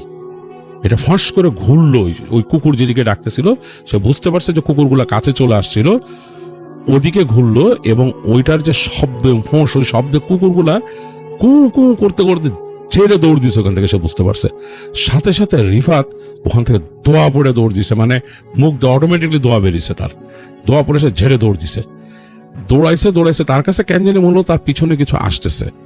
এখন রিফাত বুঝতে পারছে যে মানে এতটুকু মাইন্ডের মধ্যে তার কাজ করছে যে আমি 1 সেকেন্ডে দৌড়াই এখান থেকে কোথাও যেতে পারবো না, এই রিসোর্টের বাইরে যেতে পারবো না, আমি যেটা পারি রুমে ঢুকতে, এটাই হলো একমাত্র আমার মানে ভরসা, ক্লোজড জায়গা।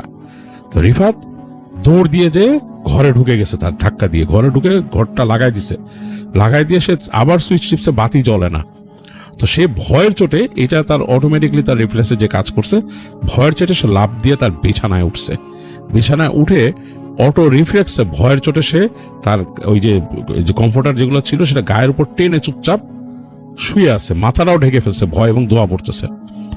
এই সময় তার কাছে মনে হলো একটা কালো অবয়ব বা ছায়া কিছু একটা অন্ধকারে ঢেকে ফেলতেছে তাকে, তার মানে তার ইসের কাছে, তার বিছানার কাছে চলে আসছে, এটা সে ফিল করতেছে। মানে চোখের মধ্যে যতটুকু সহ্য হয় আলো, মানে বোঝা যায়, এই রাতের আলোটা কিন্তু বোঝা যায়, সেটা বোঝা, মনে হচ্ছে অন্ধকার আরো ঘনীভূত হয়ে আসতেছে তার উপরে। একসময় মনে হলো হঠাৎ করে তার উপরে কেউ চেপে বসলো এবং তার গলা টিপে ধরলো, রিফাত অনেক চেষ্টা করতেছিল দোয়া পড়তে, অনেক চেষ্টা করতেছে দোয়া পড়তে, আর গলা টিপে ধরে তাকে পড়তেই দিচ্ছে না। সে অনেক কষ্টে একটা সূরা পড়লো, 3টা আয়াতের একটা সূরা, অনেক কষ্টে। পড়ার সাথে সাথে বিদ্যুতের চমকের মতো মনে হলো তার শরীর উপর থেকে ছিটকায় জিনিসটা সরে গেল। মানে একেবারে সে যখন লাস্ট ভার্সটা পড়তে পারছে অনেক কষ্টে, মানে ছিটকায় সরে গেল তার উপর থেকে। এবং খুবই আশ্চর্যজনক ব্যাপার, তার রুমের বাতি জ্বলে উঠছে সাথে সাথে। তার রুমের বাতি জ্বলে উঠছে, মানে আলো, সে বুঝতে পারছে। তার উপরে তো ইটা চেপে ছিল, ওই যে তার ওই কমফোর্টার, সে কমফোর্টারটা সরাইছে এবং সে পুরা বুঝতে পারলো এইখানে একটা ভাঁজের মতো হয়ে গেছে, মনে হচ্ছে তার রানের উপরে কেউ যে বসছিল চেপে, এরকম, মানে একদম পুরো ভাঁজের মতো, এবং কেমন একটা স্মেল ঘরের মধ্যে। তো রিফাত আর থামে নাই, প্রচন্ড ভয়ে সে অনবরত ওই সূরাটা পড়তেছিল। পড়তে পড়তে তার মুখ দিয়ে ফেনা উঠে গেছে। সে উঠে এসে তাকায়, ভয়ে তার কাঁপতেছে, এবং তার চোখের সামনে ওই যে সার্পেন্ট, যে সাপটাকে দেখছে চোখের সামনে ভাসতেছিল, তার সে শব্দ পাচ্ছে, তার যে বাথরুমের মধ্যে ঝর্ণা চলতেছে ওইটা শব্দ পাচ্ছে, পুরো পাচ্ছে। তো সে সাথে সাথে উঠে গেল, লাফ দিয়ে উঠে গিয়ে সে তার ফোনটাকে ধরলো, দেখলো যেহেতু বাতি জ্বলছে রুমে, ফোনের অবস্থা কি। সে ফোনটার জাস্ট ওখানে যে ব্লক, মানে বোতামটা চাপ দিল, চাপ দেওয়ার পর সে দেখলো 23টা মিসড কল, মানে 23টা মিসড কল উঠে আসছে, ফোন জ্বলতেছে কিন্তু, এবং তার ফোনের চার্জ ওইখানে স্টিল দেখাচ্ছে 49%, কিন্তু সে একটু আগে কিন্তু দেখছে পুরো 0। রিফাত বোকা হয়ে গেল, সে চিন্তা করলো যে আমি কি কয়েক সেকেন্ড আগে সেন্সে ছিলাম, বা আমি কি ঘুমের মধ্যে সব দেখলাম, সে চিন্তা করছে। কিন্তু পরে দেখছে না, ঘুমের মধ্যে আমি দেখলে দরজা দিয়ে ঢুকছি বেরোইছি, তার 2 পায়ের মধ্যে এখনো কাদা লাগানো, মানে ওই যে হেঁটে গেছে ময়লার মধ্যে দিয়ে, ময়লা খালি পায়ে দৌড়াইছে, সে 2 পায়ের মধ্যে কাদা লাগানো। সে খুবই ভয়ে ভয়ে, মানে প্রচন্ড ভয় পেয়েছে, ভয়ে ভয়ে সে বাথরুমের কাছে গেল। বাথরুমের দরজাটা খোলা তখনও, এবং বাথরুমের মধ্যে ঝর্ণা চলতেছে।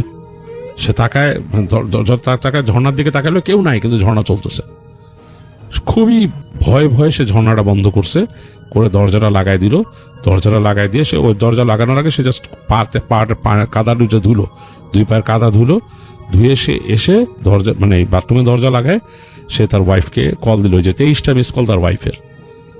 ওয়াইফ ধরছে, ওয়াইফ খুব ভয়ার্ত কণ্ঠে বললো, কি ছিল তোমার, আমি তো তোমার ফোন করতেছি, তোমার আমি বলছি তুমি ঘুমাই গেছো, তারপর আমার চিন্তা যাচ্ছে না, কি ব্যাপার।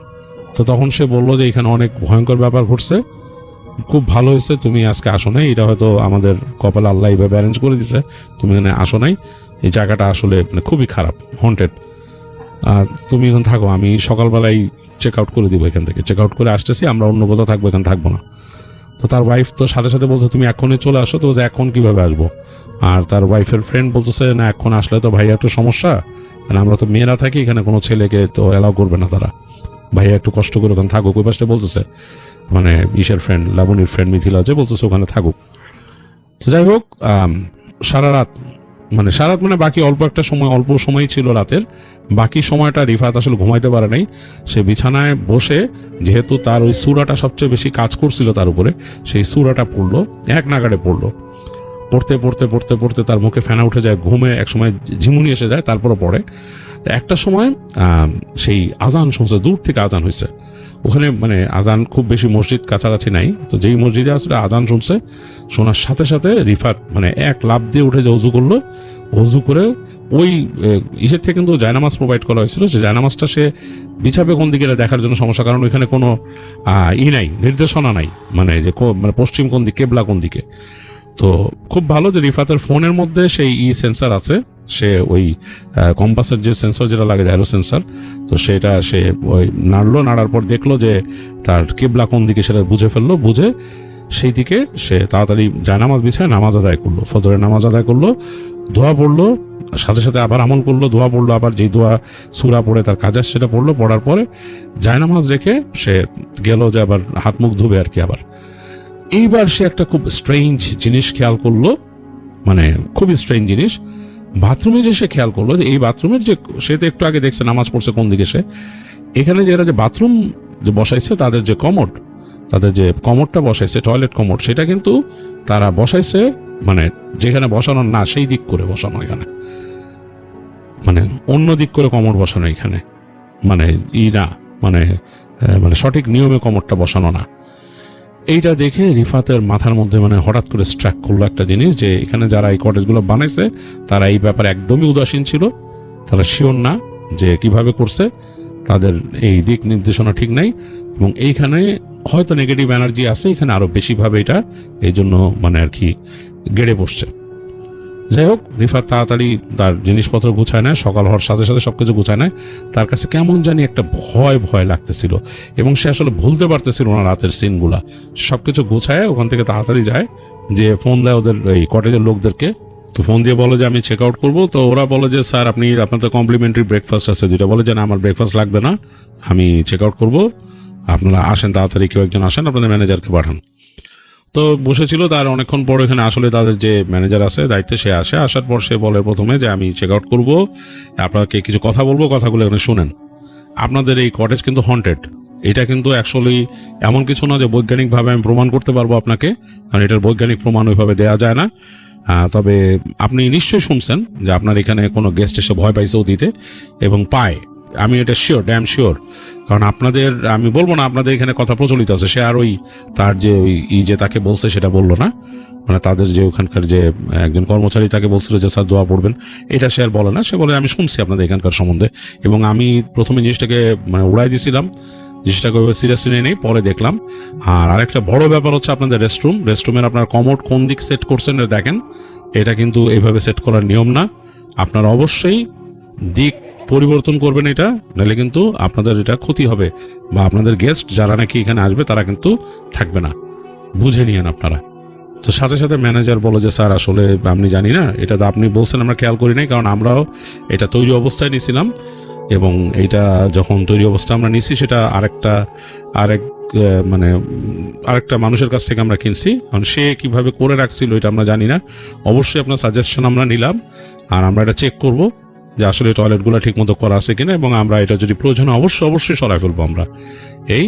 আর তারা বলে যে লোকটা তখন চুপ করে থাকে, ম্যানেজার বলে যে আপনি যে কথাটা বলছেন যে ভয়ের ব্যাপারটা, হ্যাঁ স্যার আসলে এটা তো প্রকৃতির মধ্যে, এবং তখন রিফাত বলে প্রকৃতির মধ্যে কথাটা যতটুকু না এখানে মানে আপনার প্রযোজ্য, তার থেকে প্রযোজ্য হচ্ছে যে আপনাদের কিছু মিস্টেকের জন্য এরকম হইতেছে। আই থিঙ্ক ঠিক করেন, আপনারা এই জায়গাটাকে ঠিক করেন এবং এই জায়গাটাকে আপনারা শুদ্ধি করার চেষ্টা করেন।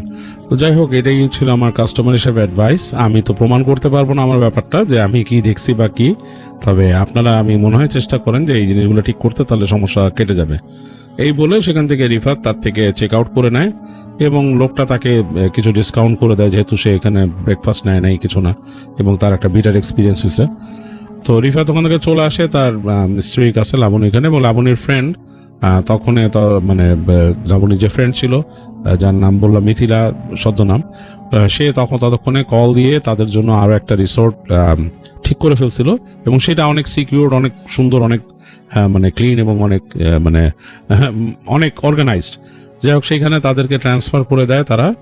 তো ওইখানে চলে যায় রিফাতরা এবং পরবর্তী 2 দিন থাকে, এবং তারা থার্ড দিনে এরপর আরেকদিন যে এক্সট্রা থাকে সেদিনের জন্য মিথিলার জন্য আলাদা একটা রুম নিয়ে নেয় তারা, মিথিলা এবং মিথিলার রুমমেট ওখান থেকে।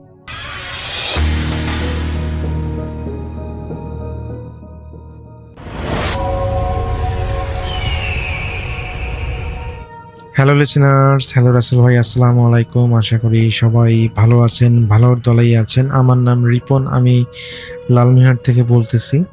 রাসেল ভাই, আজকে যে ঘটনাটা আমি শেয়ার করব এটা আমার একটা আত্মীয়র ঘটনা। তার নামও হচ্ছে রাসেল, সঙ্গত করার কারণে আপনার সাথে নামটা মিলে যাচ্ছে। তো একই নাম, আপনার নামেই নাম, তারও নাম রাসেল। তো আমি সরাসরি কোনো কথা নাই, ঘটনায় চলে যাচ্ছি। তো ঘটনাটা 2011 সালের বর্ষাকালের শেষের দিকের ঘটনা। স্থান লালমিহাট জেলার হাতীবান্ধা উপজেলার সিঙ্গামারি নদীর চর সংলগ্ন একটি গ্রামে। ওই রাসেল ভাইয়ের বাসা ওই গ্রামেই, তার বাসা। তো ঘটনাটা রাসেল ভাইয়ের সাথেই কাছ থেকে আমার শোনা একটা ঘটনা। তো তখন রাসেল ভাইয়ের বয়স ছিল বলে 28 বছর এবং সংসারের পাশাপাশি মাছ ধরাই ছিল তার অতিরিক্ত আয়ের অন্যতম উৎস। তো বর্ষার সময় নদীতে প্রচুর দেশি মাছ পাওয়া যেত, তাই প্রায় তিনি সন্ধ্যার পর জাল নিয়ে নদীতে মাছ ধরতে চলে যেতেন এবং গভীর রাত পর্যন্ত মাছ ধরতেন। তো সেই বছরের সেপ্টেম্বর মাসে এক রাতে আকাশ ছিল পরিষ্কার এবং নদীর পানি তখনও বেশ উঁচু ছিল। তো চারিদিকে নীরব পরিবেশ, দূরে কোথাও কোথাও ঝিঝি পোকার শব্দ শোনা যাচ্ছিল। রাত প্রায় 11:30টার দিকে রাসেল ভাই ছোট একটা নৌকা নিয়ে নদীর মাঝ নদীতে যান এবং সেখানে গিয়ে তিনি জাল ফেলেন। তো প্রথম কয়েক ঘন্টা বেশ ভালো মাছ উঠতে থাকে, বিশেষ করে ট্যাংরা, বোয়াল আর কয়েকটা বড় আকারের শিং মাছ তিনি ধরেন। তো এতে তিনি অনেকটা আশ্বস্ত হন যে তিনি অনেক মাছ ধরতে পেরেছেন এবং ভালোই। তো রাত বাড়ার সঙ্গে সঙ্গে নদীর পরিবেশ অস্বাভাবিক রকমের শান্ত হয়ে ওঠে। সাধারণত ওই এলাকায় রাতের বেলায় মাঝে মধ্যে অন্য জেলেদের নৌকার আলো দেখা যেত, কিন্তু সেদিন আশেপাশে কোনো নৌকা বা মানুষের উপস্থিতি চোখে পড়েনি আর কি। তো রাত প্রায় 2টার দিকে তিনি লক্ষ্য করেন নদীর পূর্ব পাড়ের দিকে একটা সাদা অবয়ব দাঁড়িয়ে আছে। দূরত্ব অনেক বেশি হওয়ায় প্রথমে সেটিকে কোনো মানুষের উপস্থিতি বলেই মনে হয়, তবে বিষয়টা অদ্ভুত লাগে কারণ এই জায়গাটি ছিল কাদা মাটি আর ঝোপঝাড়ে ভরা, যেখানে গভীর রাতে কারো থাকার কথা নয়। তো কিছুক্ষণ পর তিনি আবার জাল তোলার জন্য ব্যস্ত হয়ে পড়েন, কিন্তু পরবর্তী আধা ঘন্টার মধ্যে কয়েকবার তাকিয়ে দেখেন অবয়বটি এখনও সেই জায়গায় দাঁড়িয়ে রয়েছে। আশ্চর্যের বিষয় ছিল যে এতক্ষণেও তার অবস্থান কোনো পরিবর্তন হয়নি। তো এর কিছুক্ষণ পর নদীর স্রোতের সঙ্গে ভেসে আসা একটি পুরনো কাঠের ডাল নৌকার গায়ে আঘাত করে। সেই শব্দে তিনি আবার পাড়ের দিকে তাকান।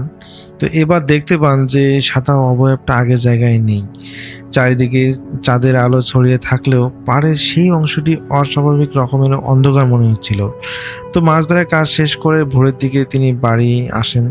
তো পরের দিন সকালে গ্রামের কয়েকজন প্রবীণ ব্যক্তির সঙ্গে তিনি জানতে পারেন যে ওই পূর্বপাড়ার সেই স্থানের সঙ্গে বহু বছর আগে একটি অস্বাভাবিক মৃত্যুর ঘটনা নাকি জড়িত আছে, বা সেখানে একটা অস্বাভাবিক মৃত্যুর ঘটনা ঘটেছিল। তবে কেউ বিস্তারিত কিছু বলতে রাজি হয়নি। তো সেদিন থেকেই রাসেল ভাইয়ের মনে একটা বিষয় কৌতূহল তৈরি হয়। তো আর 3 দিন পর একই স্থানে মাছ ধরতে তিনি এমন একটা জিনিস জালে পান যা পরবর্তী কয়েক সপ্তাহ তার একটা অন্যরকম ফিল হয়। 3 দিন পর আবারও রাতের বেলায় মাছ ধরার উদ্দেশ্যে রাসেল ভাই শিঙ্গিমারি নদীর সেই একই এলাকায় যান। সেদিনও আকাশ পরিষ্কার ছিল আর নদীর পানি আগের তুলনায় কিছুটা কমে গেলেও স্রোত যথেষ্ট ছিল।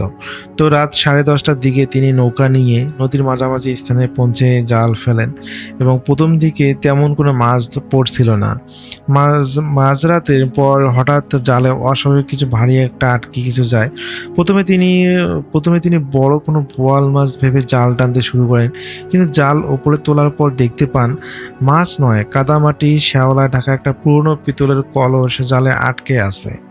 কলসটি দেখতে অনেক পুরনো ছিল, গায়ে মরিচা ও কালচে দাগ জমা ছিল এবং নদীর তলদেশে দীর্ঘদিন পড়ে থাকলে যেরকম স্পষ্ট দেখায় বা যেরকম দাগ হয় সেরকম। তো রাসেল ভাই সেটিকে নৌকায় তুলে রাখেন। কিছুক্ষণ পর আবার মাছ ধরা শুরু করেন।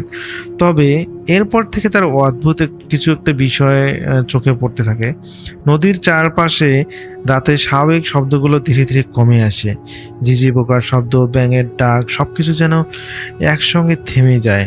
রাত প্রায় 2টার দিকে তিনি লক্ষ্য করেন নদীর পূর্ব পাড়ের সেই পুরনো স্থানটিতে আবারও একটি সাদা অবয়ব দাঁড়িয়ে আছে। আগের মতোই স্থিরভাবেই দাঁড়িয়ে আছে, কিন্তু এবার অবয়বটি অবস্থান কিছুটা বোঝা যাচ্ছিল। মনে হচ্ছিল সেটির নদীর দিকে মুখ করে দাঁড়িয়ে আছে। তো রাসেল ভাই কিছুক্ষণ তাকিয়ে থাকার পর আবার জালের দিকে মনোযোগ দেন।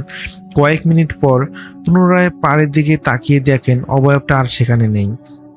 সেই রাতে বাকি সময়ে আর কোনো অস্বাভাবিকতা তার চোখে পড়েনি। সেই সাদা অবয়বটাকে তিনি আর দেখতে পাননি। তো ভোরের দিকে তিনি বাড়ি ফিরে সেই কলসটি পরিষ্কার করার সিদ্ধান্ত নেন এবং বাড়ির পিছনে উঠানে কলসের গায়ে জমে থাকা কাদা ধুয়ে ফেলতেই একটি খোদাই করা শাল চোখে পড়ে। একটা তারিখ তিনি দেখতে পান সেই কলসের মধ্যে। সালটায় লেখা ছিল 1989 সাল। আরও অবাক করার বিষয় ছিল কলসের নিচের অংশে খুব শুকনোভাবে একটি নামের অক্ষর খোদাই করা ছিল। তো খোদাই করা ছিল, নামটা হচ্ছে ম দিয়ে একটা ডট, তারপরে সরেয়া দিয়ে একটা ডট, এই ধরনের একটা নাম ছিল। তো নামটি কার তা বোঝা সম্ভব হয়নি। কলসটির মুখটি শক্তভাবে বন্ধ করা ছিল। অনেক চেষ্টা করে খোলার পর ভিতরে একটি কাপড়ে মোড়ানো ছোট্ট প্যাকেট পাওয়া যায়। প্যাকেটের কাপড়টি প্রায় পচে গিয়েছিল। ভিতর থেকে বেরিয়ে আসে একটি রূপার চেন এবং একটি পুরনো সাদা কালো ছবি, যা ভাঁজ করা একটি কাগজও ছিল। তো ছবিতে দেখা যায় যে এক তরুণ জেলের পাড়ে দাঁড়িয়ে আছে। ছবির পিছনে লেখা সিঙ্গিমারি নদী, আগস্ট 1990। কিন্তু কাগজটি খুলতেই বোঝা যায় দীর্ঘদিন পানির নিচে থাকার কারণে বেশিরভাগ লেখা মুছে গেছে, অস্পষ্ট হয়েছে। তো সেখানে একটি তারিখ ছিল এবং এটির স্থান উল্লেখ ছিল। তারিখটি ছিল 17 সেপ্টেম্বর 1989। আর স্থানটি হিসেবে লেখা ছিল যে নদীর পূর্ব পাড়ের সেই এলাকাটির নাম। পরের দিন ভোরে ঘুম থেকে উঠে রাসেল ভাই দেখতে পান আগের রাতে উঠানে এক কোণে রেখে যাওয়া পিতলের কলসটি আর সেই জায়গায় নেই। প্রথমে ধারণা করা হয় পরিবার কেউ হয়তো সেটি সরিয়ে রেখেছে, কিন্তু বাড়ির সবাই জানায় কেউ কলসটি হাত দেয়নি। তো কিছুক্ষণ খোঁজাখুঁজির পর কলসটি বাড়ির পিছনে একটি কলা গাছের নিচে পাওয়া যায়। সেখানে যাওয়ার কোনো কারণই ছিল না, কারণ জায়গাটা ছিল কাদামাটিতে ভরা, অথচ কলসটির গায়ে নতুন কোনো কাদার চিহ্ন দেখা যায়নি। বিষয়টা অদ্ভুত মনে হলেও রাসেল ভাই তখন এটিকে বিশেষ গুরুত্ব দেয়নি। তো সেদিন বিকেলে তিনি আবার ছবিটি নিয়ে একজন প্রবীণ ব্যক্তি আব্দুল মালিকের কাছে যান এবং মালিকের বয়স তখন প্রায় 70 বছর হবে। সেই প্রবীণ ব্যক্তির তিনি ছবিটি হাতে নিয়ে দীর্ঘক্ষণ তাকিয়ে থাকেন। তিনি জানান ছবির মানুষটির নাম ছিল মাজেদ আলী। তিনি ছিলেন দক্ষ জেলে এবং নদীতে মাছ ধরার জন্য আশেপাশে অনেক এলাকায় তিনি পরিচিত ছিলেন। তো 1989 সালের সেপ্টেম্বর মাসে এক রাতে মাছ ধরতে গিয়ে তিনি নিখোঁজ হয়ে যান। কয়েকদিন খোঁজাখুঁজির পরও তার কোনো সন্ধান পাওয়া যায়নি। তো ঘটনার পর অনেক গুজব ছড়িয়েছিল। কেউ বলতো নদীর স্রোতে ভেসে গেছে, কেউ বলতো ডাকাতের হাতে পড়েছিল, তবে নিশ্চিত কোনো তথ্য পাওয়া যায়নি। তো রাসেল ভাই এরপর জানতে পারেন যে মাজেদ আলী নিখোঁজ হওয়ার কয়েকদিন আগে থেকেই অস্বাভাবিক কিছু বিষয় নিয়ে উদ্বিগ্ন ছিলেন। তিনি কয়েকজনকে বলেছিলেন যে নদীর পূর্ব পাড়ে মাঝরাতে অদ্ভুত কিছু দেখতে পান, তবে বিস্তারিত কিছু তিনি কাউকে বলেননি। তো এই তথ্য জানার পর রাসেল ভাইয়ের কৌতূহল আরও বেড়ে যায়। 2 দিন পর আবার তিনি মাছ ধরার জন্য একই এলাকায় যান। সেদিন আকাশ মেঘলা ছিল, চাঁদের আলো ছিল না, নদীর পানি ধীরে ধীরে বইতেছিল। তো রাত বাড়ার সঙ্গে সঙ্গে জালে প্রচুর মাছ ধরা শুরু হয়। কিন্তু রাত প্রায় 2:30টার দিকে হঠাৎ নৌকার নিচে কিছু একটা আঘাত করে। নৌকাটি একবার দুলে ওঠে। তো রাসেল ভাই ভেবেছিলেন যে হয়তো কোনো গাছের গুড়ি ভেসে এসেছে। কিন্তু কয়েক মিনিট পর আবার একই ঘটনা ঘটে। এবার তিনি হারিকেনের আলোয় পানির নিচের দিকে তাকান। স্রোতের উপর ভাসমান কিছু দেখা যায়নি, তবে পানির নিচে একটি অস্পষ্ট ছায়ার মতো কিছু দ্রুত সরে যাওয়ার মতো দেখা যায়। এরপর আর কোনো ঘটনা ঘটেনি। ভোরের দিকে তিনি জাল গুটিয়ে বাড়ি ফিরে আসেন এবং মাছগুলো আলাদা করার সময় একটা অদ্ভুত জিনিস চোখে পড়ে। একটি পুরনো মরিচা ধরা লোহার চাবি জালের ভিতর আটকে ছিল। চাবিটি সাধারণত কোনো তালার চাবি ছিল না, এটি ছিল অনেক বড় এবং পুরনো ধরনের একটি চাবি। তো রাসেল ভাই চাবিটি পরিষ্কার করার পর দেখতে পান যে চাবির গায়ে একই একটা অক্ষর লেখা, যেটা এর আগে ওই কলসের মধ্যে ছিল, যে ম ডট সরেয়া ডট এরকম আর কি, ম আর কি একটা লেখা। তো এখন আর সন্দেহের সুযোগ ছিল না যে চাবিটি কোনো না কোনো সেই নিখোঁজ জেলে মাজেদ আলীর সঙ্গে সম্পর্কিত। এরপর গ্রামের কয়েকজন বয়স্ক মানুষের সঙ্গে আলোচনা করে জানা যায় মাজেদ আলীর বাড়িতে একসময় একটি কাঠের সিন্দুক ছিল, যা তিনি কাউকে খুলতে দিতেন না। নিখোঁজ হওয়ার পর সেই সিন্দুকটিও রহস্যজনকভাবে হারিয়ে যায়। আর আশ্চর্যের বিষয়, সিন্দুকের সর্বশেষ দেখা গিয়েছিল নদীর পূর্ব পাড়ের কাছাকাছি একটি পরিত্যক্ত ঘরে। রাসেল ভাই সিদ্ধান্ত নেন পরবর্তীতে মাছ ধরার পাশাপাশি সেই ঘরটিও তিনি খুঁজে দেখবেন। পরবর্তী সপ্তাহে এক সন্ধ্যায় রাসেল আবার সেই সিঙ্গিমারি নদীর দিকে রওনা হন। উদ্দেশ্য ছিল মাছ ধরা, পাশাপাশি নদীর পূর্ব পাড়ে সেই পরিত্যক্ত ঘরটি তিনি খুঁজে দেখবেন। তো সন্ধ্যার পর তিনি নৌকা নিয়ে নদীতে নামেন। কয়েক ঘন্টা মাছ ধরার পর রাত প্রায় 1টা নাগাদ পূর্ব পাড়ার দিকে নৌকা ভিড়িয়ে দেন। নৌকা তিনি চাপান। তো বর্ষার পানি তখন অনেকটাই নেমে গিয়েছিল। নদীর ধারে কাশবনার ঝোপঝাড়ের ফাঁক দিয়ে সরু একটি পথ দেখা যাচ্ছিল। হারিকেন হাতে নিয়ে তিনি ধীরে ধীরে ভিতরের দিকে এগিয়ে যান। প্রায় 10 মিনিট হাঁটার পর একটি পুরনো টিনের ঘর যে তার চোখে পড়ে। ঘরটির বেশিরভাগ অংশ জং ধরে নষ্ট হয়ে গিয়েছিল, ছাদের কয়েকটি অংশ ভেঙে পড়েছিল। দেখে মনে হচ্ছিল যে বহু বছর ধরে সেখানে কেউ আসেনি। ঘরের ভিতরে প্রবেশ করে তিনি দেখতে পান মেঝের এক কোণে কাঠের ভাঙা কিছু একটা অংশ ছড়িয়ে আছে। কাছ থেকে পরীক্ষা করে মনে হয় এগুলো কোনো পুরনো সিন্দুকের অংশ হতে পারে। আরও কিছুক্ষণ খোঁজাখুঁজির পর মাটির নিচে চাপা পড়ে থাকা একটি লোহার তালা পাওয়া যায়। তো তালাটি অনেক পুরনো হলেও এখনও অক্ষত ছিল। তো রাসেল ভাইয়ের কাছে থাকা মরিচে ধরা চাবিটা তালার মুখে লাগাতেই সেটি সহজেই খুলে যায়। এতে তার ধারণা আরও দৃঢ় হয় যে চাবিটি সত্যিই সেই সিন্দুকেরই ছিল। তো ঘরের মেঝেতে ছড়িয়ে থাকা কাঠের ভাঙা অংশ সরানোর সময় একটি ছোট টিনের বাক্স পাওয়া যায়। বাক্সটির ভিতরে কিছু পুরনো কাগজপত্র ছিল। বেশিরভাগই লেখা নষ্ট হয়ে গেলেও কয়েকটি অংশ পড়া যাচ্ছিল। সেখানে বারবার একটি তারিখের উল্লেখ ছিল, 17 সেপ্টেম্বর 1989। তো একটি কাগজে নদীর একটি হাতে আঁকা মানচিত্র পাওয়া যায়। মানচিত্রে একটি নির্দিষ্ট স্থান চিহ্নিত করা ছিল, যা বর্তমান নদীর ধারা থেকে কিছুটা দূরে চর এলাকায় পড়ে। তো বিষয়টি রহস্যজনক মনে হলেও রাসেল ভাইয়ের সেদিন আর সেই সময়ে সেখানে থাকেননি। তো ভোরের আগে তিনি বাড়ি ফিরে আসেন এবং পরের দিন সকালে কয়েকজন প্রবীণ ব্যক্তিকে মানচিত্রটি দেখানো হলে তারা জানান যে বহু বছর আগে নদীর গতিপথ ভিন্ন ছিল। মানচিত্রে চিহ্নিত স্থানটি একসময় নদীর পাড় ছিল, কিন্তু এখন সেটি চর হয়ে গিয়েছে। তো সেই স্থানটি সম্পর্কে গ্রামের অনেক পুরনো মানুষ এই ঘটনা জানতেন। তো মাজেদ আলী নিখোঁজ হওয়ার আগের দিন তাকে শেষবার ওই এলাকাতেই দেখা গিয়েছিল। এরপর আর তিনি বাড়ি ফেরেননি। তো রাসেল ভাই বিষয়টি নিয়ে আরও অনুসন্ধান করার সিদ্ধান্ত নেন। 2 দিন পর কয়েকজন গ্রামবাসীকে সঙ্গে নিয়ে তিনি মানচিত্রে চিহ্নিত স্থানে যান এবং চরটির মাঝামাঝি অংশে পৌঁছে তারা লক্ষ্য করেন একটি স্থানে মাটির রং আশেপাশের রঙের থেকে আলাদা। সেখানে খোঁড়াখুড়ি করা শুরু হয়।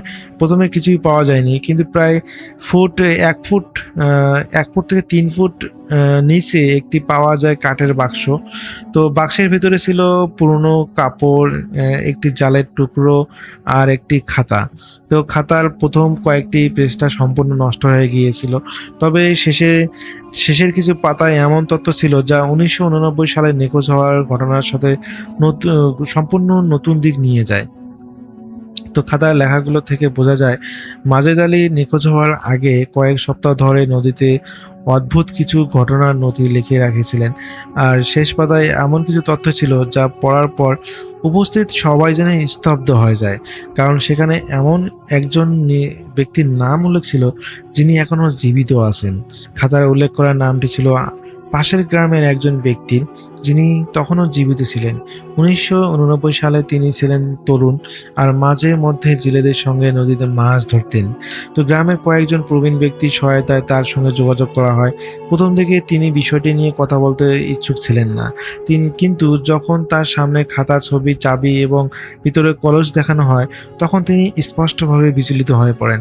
তার কাছ থেকে ধীরে ধীরে জানা যায় 1989 সালের সেপ্টেম্বর মাসে মাজেদ আলী নদীর একটি চর এলাকায় কিছু মূল্যবান পুরনো জিনিস খুঁজে পেয়েছিলেন। সেগুলো নিয়ে কয়েকজনের মধ্যে বিরোধ সৃষ্টি হয়। ঘটনার রাতে তিনি মাছ ধরার উদ্দেশ্যে নদীতে বের হলেও পরে আর বাড়ি ফেরেননি।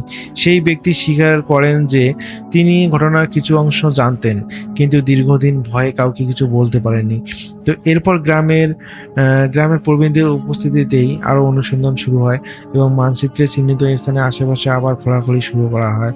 সেখানে আরও কিছু ব্যক্তিগত জিনিসপত্র পাওয়া যায় যেগুলো মাজেদ আলীর পরিবারের সদস্যরা শনাক্ত করতে সক্ষম হন। দীর্ঘ 22 বছর পর তার নিখোঁজ হওয়ার রহস্য অনেকটাই পরিষ্কার হয়ে ওঠে। ঘটনার পর গ্রামের মানুষের মধ্যে যে অস্বস্তি ও গুজব বহু বছর ধরে চলেছিল, সেটিও ধীরে ধীরে কমে আসে। রাসেল ভাইয়ের কাছে সবচেয়ে বিস্ময়কর বিষয় ছিল অন্য একটি ঘটনা।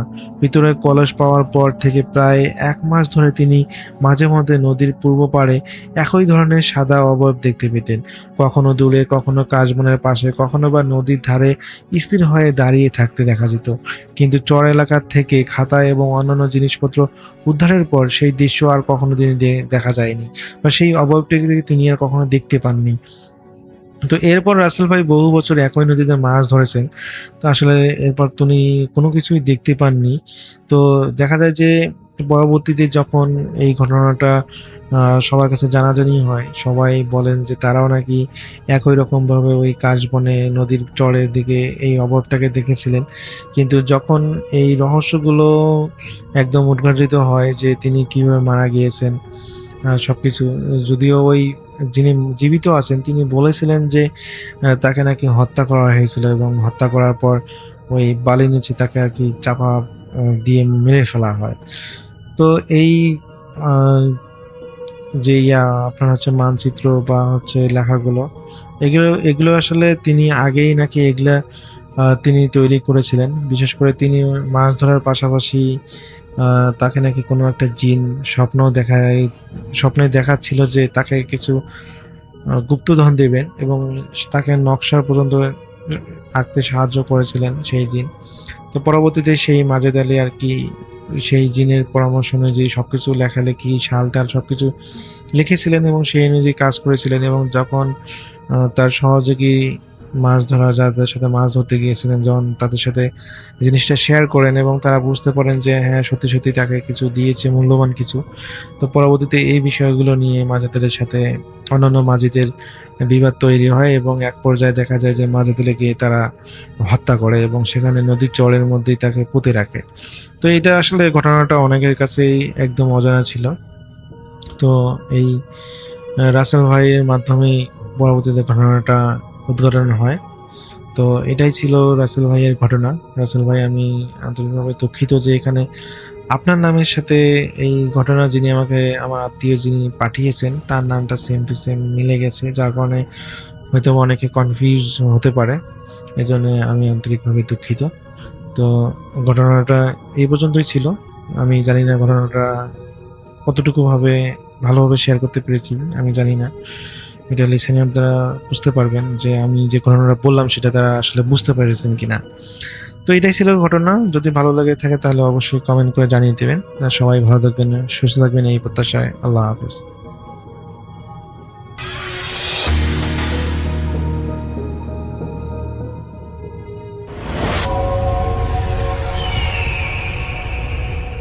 আসসালামু আলাইকুম লিসনার্স, সবাইকে আমন্ত্রণ জানাচ্ছি। আমি ডক্টর আলিফ।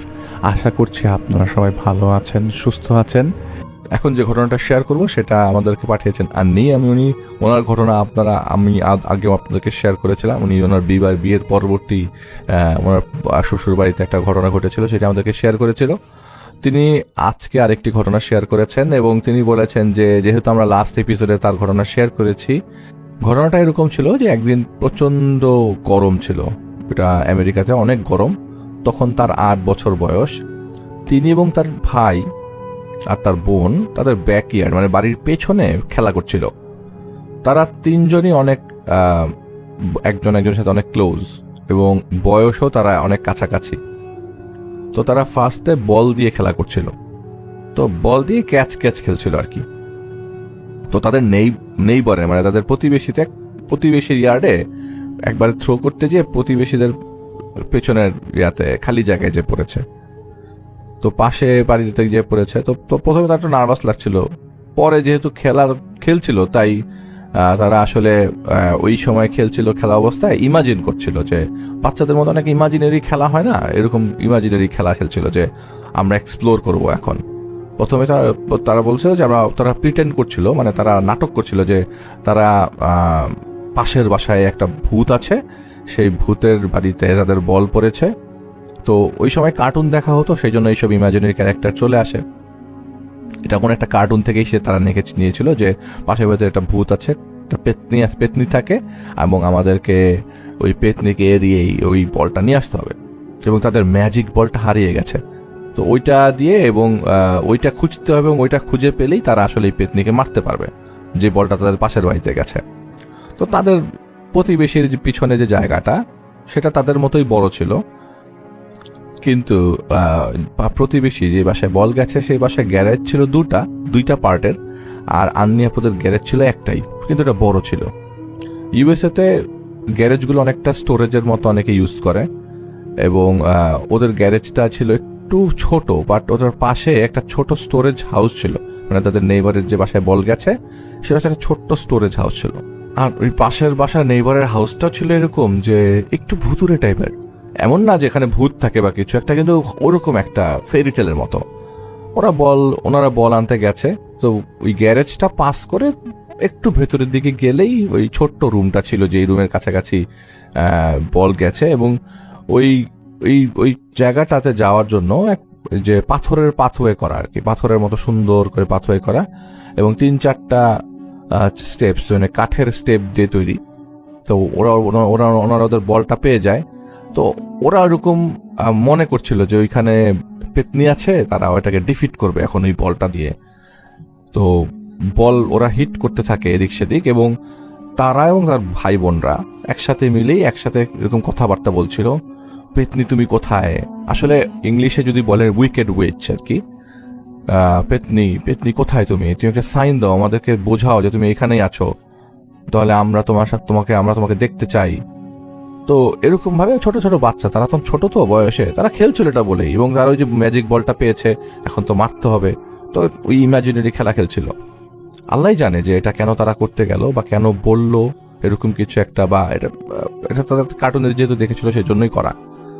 তো এরকম করে তারা মজা করতে যেয়ে বল দিয়ে ওদের যে স্টোর রুমটা আছে সেটা হিট করতে থাকে। একটা পয়েন্টে তিনি যায় এবং ওই দরজার যে কি হোলটা যেটা দিয়ে চাবি ঢুকায় সেই ফুটো দিয়ে সে আবার চোখ দিয়ে দেখতে চায় কি আছে ভেতরে। তো সামনে তার কাছে মনে হলো যে সামনে একটা হোয়াইট বেডশিটের মতো কোনো ফিগার, বেডশিট গায়ে দিয়ে একটা বিশাল বড় ফিগার, মনে হচ্ছিল যে কার্টুনে দেখা কোনো একটা ভূতের মতো।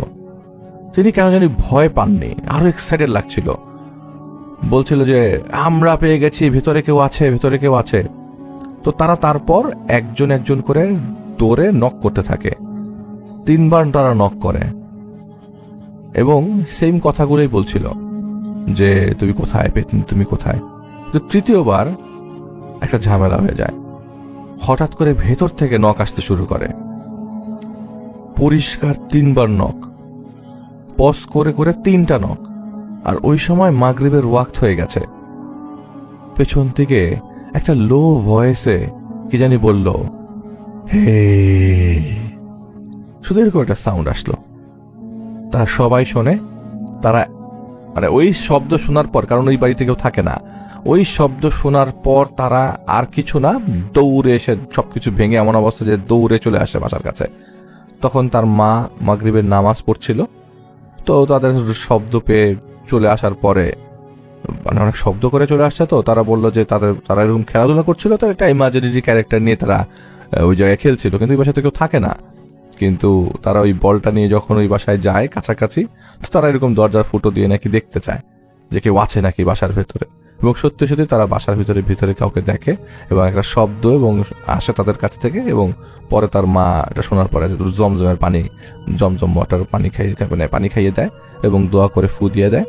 এটা তার ছোটবেলার এক্সপিরিয়েন্স, এটা আসলে তিনি শেয়ার করেছেন এমনিতেই, এবং আপুকে অনেক অনেক থ্যাঙ্কস তাকে আমাদেরকে শেয়ার করার জন্য। এবং এটা আমরা চাই আপনি আমাদেরকে আরো ঘটনা পাঠান। আমরা চলে যাব এখন তাসনিয়া তাহসিন আপুর ঘটনায়। তিনি আমাদেরকে পাঠিয়েছেন এবং তিনি যেভাবে বলছেন আমি সেভাবে বলছি। তিনি লিখেছেন, আসসালামু আলাইকুম ডক্টর আলিফ ভাই, আশা করি আপনি এবং সকল শ্রোতাগণ আল্লাহ তাআলার অশেষ মেহেরবানিতে ভালো আছেন। ডক্টর আলিফ ভাইকে অশেষ ধন্যবাদ দিয়ে আজকের ঘটনা শুরু করছি। আমি আমার আগের ঘটনায় বলেছিলাম আমার সাথে কিছু চলমান ঘটনা ঘটছে। এই ঘটনাগুলো এতই ঘন ঘন ঘটছে যার কারণে আমি নিজেই খুব ঘাবড়ে আছি। বিগত মাস খানেক ধরে ঘটে যাওয়া কিছু ঘটনা আজকে আমি শেয়ার করব। জানি না একটি ঘটনার সাথে আরেকটি ঘটনার কোনো মিল আছে কিনা, তবে সময় এবং জায়গার মিল আছে। ঘটনাটি প্রথম একটা ইনসিডেন্টের ঘটনা 20 ফেব্রুয়ারি 2023, সময় রাত 11:45 দিকে। আমি বাসায় সম্পূর্ণ একা নিজের মতো ঘরের কাজ করছিলাম। ঘটনায় যাওয়ার আগে আমাদের এই বাসার একটি বর্ণনা দিই এবং এই বাড়ির সম্পর্কে একটা ছোট্ট ধারণা দেই। এই অ্যাপার্টমেন্ট 2008 সালে তৈরি করা শুরু হয়। এখানে আগে একটা ডোবা ছিল। অ্যাপার্টমেন্টের কাজ শেষ হওয়ার আগেই ডেভেলপার কোম্পানির সাথে ব্যাংকের ঝামেলা শুরু হয়ে যায় এবং 9 তলার কাজ শেষ হওয়ার আগেই বন্ধ হয়ে যায়। তারপর থেকে 8 তলা পর্যন্ত বাড়ির মালিক আর ফ্ল্যাটের মালিকেরা থাকছে, কিন্তু কোনো ভাড়াটিয়াই এই বাসায় বেশি দিন থাকতে পারে না। প্রতি ফ্ল্যাটে 3টা বেডরুম আর আনুষঙ্গিক সবকিছু। আমি রান্নাঘরে কাজ করছিলাম। হঠাৎ বারান্দায় লাগোয়া রুমের মধ্যে একটু জোরে করে কিছু একটা পড়ে যাওয়ার শব্দে আমি ঘাবড়ে যাই। আমি তড়িঘড়ি করে সেই রুমের দিকে যাই আর দেখি বারান্দায় আমার ফুলের টব পড়ে ভেঙে গেছে। আমি টব আর গাছটা অন্য জায়গায় রেখে বারান্দার বাইরে 4-5 কদম যেতেই আবারও টব পড়ার আওয়াজ। আমি চিৎকার দিয়ে উঠি, দেখি আরেকটা টব পড়ে গেছে, কিন্তু যে টবটি এখন পড়েছে সেটা মোটা রডের আলনায় বাঁধা ছিল। সেখান থেকে ফেলতে হলে অবশ্যই টব হাতে করে উঠিয়ে তুলতে হবে। আমি আর কোনো কিছু পরিষ্কার না করে চলে আসি রান্নাঘরে। আর রান্নাঘরে এসে দেখি সদ্য রান্না করা ভাতের হাঁড়ি সম্পূর্ণ উল্টে মাটিতে পড়ে আছে, যা কিছুক্ষণ আগে আমি চুলা থেকে নামিয়ে মাটিতে মার ঝরতে দিয়ে গেছি। আমি জমে যাই, পুরো জমে যাই। আমি নড়বার সাহসটুকু পাচ্ছিলাম না, সবকিছু কেমন যেন গুলিয়ে যাচ্ছিল। 22 ফেব্রুয়ারি 2023 রাত 2:20। ঘুমের মধ্যে আমার প্রচন্ড বুকের ব্যথা, বুকের মধ্যে ভার অনুভব করছিলাম। আমার প্রচুর ঠান্ডা লাগছিল, হাত পা নাড়াতে পারছিলাম না। স্বপ্নে দেখছি আমি একটি মর্গে শুয়ে আছি, আশেপাশে ফ্রিজের মতো ঠান্ডা। আমি অনেক জোরে ডাকাডাকি করছি, কিন্তু কেউ কোনো সাড়া শব্দ দিচ্ছে না। আমি অনেক আকুতি করছি, কিন্তু না পারছি উঠে দাঁড়াতে, না পারছি একটু নড়তে। হঠাৎ মনে হলো বুকের উপর ভারটা নেমে গেল আর আমি প্রাণ ভরে নিঃশ্বাস নিতে পারছি। ঠিক তখনই আমি ধরফর করে ঘুম থেকে উঠে যাই আর অনুভব করি বুকে প্রচন্ড ব্যথা করছে। আমি ফ্রেশ হতে টয়লেটে যাওয়ার জন্য রুম থেকে বের হই। গেট খোলা মাত্রই একটা গরম বাতাস আমার গায়ে লাগে আর বুকের ব্যথা 2 গুণ গতিতে বেড়ে যায়, যেন কেউ সজোরে এসে বুকে ধাক্কা দিল। আমি মাটিতে বসে পড়ি। কতক্ষণ এভাবে মাটিতে বসেছিলাম তা আমি নিজেও জানি না। 26 ফেব্রুয়ারি 2023 রাত 2:45। আমি তখন গভীর ঘুমে আচ্ছন্ন। হঠাৎ সজোরে আমার রুমের দরজা খোলার আওয়াজ আমার ঘুম ভেঙে দেয়। তাকিয়ে দেখি দরজা লাগানো আর রুমে আমি ছাড়া কারো অস্তিত্ব নেই। আমি উঠে ড্রয়িং রুমে যেয়েই পানি পান করি আর মুখে পানি দিতেই বেসিনে যাই। মুখ ধুয়ে ঘুরতেই লম্বা কালো একটা অবয়ব সামনে থেকে সরে গেল। আমি সেই জায়গায় বরফের মতো জমে যাই। আমি নিজেকে নাড়ানোর মতো শক্তি পাচ্ছিলাম না। 30 ফেব্রুয়ারি 2023 রাত 8টা। ছাদে বারবিকিউ করার জন্য চুলা, কয়লা, বাকি সরঞ্জামাদি রাখতে যাচ্ছিলাম। সাথে ছিল আমাদের বিল্ডিং এর ছোট একটা ভাই, নাম পূর্ণ, আর তার 2 জন বন্ধু। আমাদের আগে তারা 2 জন ছাদে উঠে দাঁড়িয়েছিল, কারণ ছাদের চাবি আমার কাছে। আমি আর পূর্ণ লিফট নিয়ে 9 তলায় উঠলাম। যেহেতু 10 তলায় ছাদ, সেটা একটা ফ্লোর হেঁটেই উঠতে হবে। আমরা 9 তলায় যাওয়ার পর দেখি একটা খালি ফ্ল্যাটে পূর্ণর সেই 2 বন্ধু দাঁড়িয়ে আছে। পূর্ণদের ডাক দিয়ে বলে, কিরে তোরা এখানে কি করিস? ঠিক তখন ছাদের চিলে কোঠা থেকে জবাব আসে, আমরা তো উপরে দরজার সামনে দাঁড়িয়ে আছি, তোমরা কাদের ডাকছ? এটা শোনার পর যেখানে ওদের দেখেছি সেখানে তাকানো মাত্র সবকিছু ভ্যানিশ। আমরা দৌড়ে ছাদের দিকে যাই, যে দেখি ছাদের গেটে অর্থাৎ চিলে কোঠায়ও কেউ নেই। আমি আর পূর্ণ কি করব বুঝতে পারছিলাম না। ছাদের দরজা খুলে জিনিসপত্রগুলো জায়গা মতো রেখে যখনই বের হতে যাব, ছাদের অপর পাশে কিছু একটা সরে গেল টের পাই। আমরা 2 জন আয়াতুল কুরসি পড়ছি। নিচে নামছি ঠিক এমন সময় পূর্ণর সেই 2 বন্ধু উঠছে সিঁড়ি দিয়ে আর আমাদের জিজ্ঞেস করছে, তোরা নিচে সিঁড়ি দিয়ে নেমে গেলে কেন? এত ডাকলাম কিন্তু তোমরা একদম গ্যারেজের দিকে চলে গেলা, তারপর আর দেখলাম না তোমাদেরকে। তখন আমি আর পূর্ণ 2 জনের মুখের দিকে তাকিয়ে আছে, মানে তারাও আমাদেরকে দেখেছে। 2 মার্চ 2023 সকাল 8টা। বাসার সবাই ঘুমাচ্ছে। হঠাৎ ঘুম ভাঙে আমার পোষা পাখির চিৎকারে। ও সাধারণত এভাবে চিৎকার করে না। আমি দৌড়ে যাই, যে দেখি হাঁপাচ্ছে পাখিটা আমার। আমি খাঁচা থেকে বের করে হাতে নিতেই আমার ঘাড়ের পেছনে চুলের মধ্যে লুকিয়ে যায়, জোরে জোরে শ্বাস নিতে থাকে। আমি প্রথমে ভেবেছিলাম ইঁদুর দেখে মনে হয় এমন করছে কিনা, কিন্তু আমাদের বাসায় না ইঁদুর আছে না তেলাপোকা, আর তার উপর ওর খাঁচা হলো রান্নাঘরের সেলফের উপরে তোয়ালে দিয়ে ঢাকা। এরপর প্রতি রাতে শুরু হয় এই একই ঘটনা। ঠিক 2:45 আমার পাখি অনেক জোরে চিৎকার করতে শুরু করত। আমি সামনে গেলে আমার কাছে এসে লুকিয়ে যেত, প্রায় সময় আমার সাথেই ঘুমিয়ে যেত। টানা 15 দিন এই ঘটনা চলে। 17 মার্চ 2023 সকাল 11টা আমার মা ডাকছিলেন আমাকে, আমি ঘুমাচ্ছিলাম। উঠে রান্নাঘরে যেতেই নিজেকে আর ধরে রাখতে পারলাম না, আমাকে একদম শেষ করে দিল যা দেখলাম। আমার পাখি ঠান্ডা শরীরটা খাঁচায় পড়ে আছে, মুখ হাঁ করা, মনে হচ্ছে দম আটকে মারা গেছে। চোখগুলো বড় হয়েছিল। ঘটনা স্বাভাবিকভাবে নিতে চাইলেও আমি পারলাম না স্বাভাবিকভাবে নিতে। শুনেছিলাম বোকা জীবজন্তু নাকি অশরীরীকে অনুভব করতে পারে বা দেখতে পারে বা বুঝতে পারে। আমার পাখিটির সাথেও বোধহয় এই ঘটনাই ঘটেছে। 7 এপ্রিল 2023 সন্ধ্যা 8টা। বাসায় কেউ নেই। আব্বু গেছেন তারাবি আদায় করতে মসজিদে, আম্মু কোনো একটা কাজে বাইরে আছেন। বাসায় আমি একা বিছানায় শুয়ে আছি। হঠাৎ মনে হলো আমার রুমের দরজার সামনে কেউ হেঁটে গেল। আমি স্বভাবতই ভেবেছিলাম আম্মু হয়তো হেঁটে গেছেন, কিন্তু পরক্ষণেই খেয়াল এলো আম্মু তো বাসায় নাই, আমি বাসায় একা। আমি হকচকিয়ে উঠে সারা বাসা খুঁজলাম, কিন্তু কেউ নেই আমি ছাড়া। আমি রুমে এসে স্পিকারে আয়াতুল কুরসির ছেড়ে বসেছিলাম কতক্ষণ তা আমার খেয়াল নেই। বিগত কয়েকদিন ধরে আমি যা স্বপ্নে দেখছি তা হুবহু মিলে না গেলেও আংশিক মিলে যাচ্ছে। আমি যা বলছি, যেমন কোনো কিছু নিষেধ করছি বা করতে বলছি, কিন্তু বিপরীতের মানুষটি তার উল্টোটো করছে, তখনই তারা বিপদে পড়ছে। জানি না কেন এসব হচ্ছে আমার সাথে এই ঘটনাগুলো চলমান। যদি পছন্দ হয় তাহলে সামনের দিনগুলোতে যা ঘটবে আপনাদের সাথে আমি শেয়ার করব। আমার জন্য দোয়া করবেন। আসসালামু আলাইকুম। ধন্যবাদ তাসনিয়া তাহসিন আপু আপনাকে এবং আপনার ঘটনার জন্য। আমরা চাই আগামী দিনগুলোতে আপনার ঘটনা আমরা শেয়ার করতে চাই, এবং আপনিও আপনার সাথে ঘটে যাওয়া ইনসিডেন্টের ঘটনাগুলো আমাদেরকে পাঠিয়ে দেবেন সরাসরি আমাদের ভৌতিকতার ইমেল অ্যাড্রেসে। একটা ঘটনা শেয়ার করবো। যিনি আমাদের ঘটনাটি পাঠিয়েছেন তার নাম বোরহান উদ্দিন ভাই। তিনি আছেন ইসলামী বিশ্ববিদ্যালয়ের ছাত্র হিসেবে পড়াশোনা করছেন ফলিত পুষ্টি ও খাদ্য প্রযুক্তি বিভাগে। তিনি তার একটা বন্ধুর ঘটনা আমাদেরকে পাঠিয়েছেন এবং সম্পূর্ণ রেফারেন্স সহ তিনি পাঠিয়েছেন, তাই আমরা তার ঘটনাটি আপনাদের সবাইকে শোনাচ্ছি। তিনি যেভাবে লিখেছেন সেভাবে বলার চেষ্টা করছি। বলেছেন, ডক্টর আলিফ ভাই, আশা করি আল্লাহর রহমতে ভালোই আছেন। আমি দীর্ঘ 2 বছর যাবৎ আপনাদের একজন নিয়মিত শ্রোতা।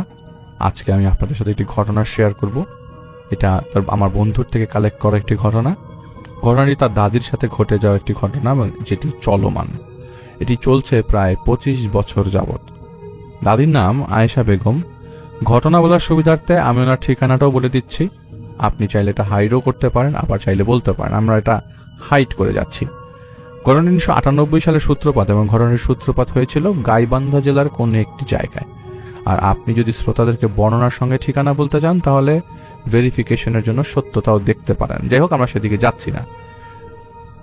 তাদের পরিবারটা খুব বাজেভাবে একটা ব্ল্যাক ম্যাজিকের শিকার হয়েছিল, যা চলমান এখনো পর্যন্ত। আর ঘটনাটা সূত্রপাত করেছিলেন তারই একান্ত প্রতিবেশী। আসলে সেই প্রতিবেশীর লোলুপ দৃষ্টি থেকে ছোট্ট জন্ম নেওয়া সদ্য নবজাতক শিশুটিও রক্ষা পায়নি। তাকেও ব্ল্যাক ম্যাজিক করেছিল। তো তার প্রতিবেশী প্রথম দিকে তাদের বাসায় বিভিন্ন অজুহাতে আসতেন এবং নানান ছল চাতুরের আশ্রয় নিয়ে তার বন্ধুর দাদি অর্থাৎ আয়েশা বেগমের সাথে কথাবার্তা বলতেন। তো এক পর্যায়ে ওই প্রতিবেশী কথাবার্তার ফাঁক দিয়ে তো বিভিন্ন ধরনের নিত্য ব্যবহার্য জিনিসপত্র গোপনে সরিয়ে ফেলতেন। যেমন ধরা যাক রান্নার ব্যবহৃত হলুদ অথবা তার চুলের কাটা অংশ বা ছেঁড়া অংশ, এইসব তিনি সংগ্রহ করে নিয়ে যেতেন। প্রথম দিকে তার দাদি বিষয়গুলো না আসলে বুঝতে পারেনি। প্রতিবেশী বাসায় আসছে, জিনিসপত্র নিচ্ছে বা কিছু চাইছে, তাকে শেয়ার করছে, সে যে এইসব জিনিসের চাওয়ির মাঝে যে এইসব জিনিস করবে সেটা তার কেউ চিন্তা করে না। এক পর্যায়ে ওনাদের এলাকারই বিভিন্ন ফকির অর্থাৎ তান্ত্রিক টাইপের মানুষদের কাছে এগুলো সংগ্রহ করে নিয়ে যেতেন এবং সে তাকে এগুলো সংগ্রহ করার কথা বলেন। তো এক পর্যায়ে ঘটনাটা এভাবে ঘটে যে ওই ফকির এইসব সংগৃহীত অংশ থেকে তার আয়ত্তে থাকা কিছু বদ জিন চালান করে দেয়। তাদের দ্বারা অনেকগুলো তাবিজ করেন। মূলত এই তাবিজগুলো তৈরি করা হয় তাকে এই জিনগুলো দিয়ে তারা প্রজেস্ট করার জন্য এবং সাথে সাথে এই পরিবারটার ক্ষতি করবার জন্য। তো এক পর্যায়ে তান্ত্রিক তার নিয়ন্ত্রণে থাকা প্রায় 7-8টা জিন দ্বারা তাবিজ করে ফেলে এবং সেগুলো সেই দাদির প্রতিবেশীকে বাড়ির বিভিন্ন স্থানে পুঁতে ফেলতে বলেন। এবং তাদের মূল উদ্দেশ্য শুধু আয়েশা বেগমকে ক্ষতি করার জন্যই ছিল না, তারা যেন সপরিবারে এই বাড়িটা ত্যাগ করে চলে যায়, অর্থাৎ তারা ভিটেটা ছেড়ে দিবে এবং তার প্রতিবেশী এগুলো দখল করে নেবে বিনা কোনো পুলিশি এবং কোর্ট কাচারির ঝামেলা ছাড়া। এটা কিন্তু আমাদের বাংলাদেশে অহরহ হয়, অহরহ। প্রতিবেশী করে কিনা আমি জানি না, তবে সবচেয়ে বেশি করতে দেখেছি আমি নিজের আত্মীয় স্বজনদের। তারাই সবচেয়ে বেশি এসব মানে আমাদের আসলে আমরা সম্পত্তির দাস না, আমার টাকার দাস, সম্পত্তির দাস। আমরা এইসব জিনিসে খুব বেশি অবসেসড। সম্পত্তির লোভ আমাদের, আমরা আসলে কবরের অথবা আখিরাতের ভয় নাই, আমাদের সম্পত্তির লোভ অনেক বেশি। তো প্যারানর্মাল ঘটনার সূত্রপাত এখান থেকেই শুরু।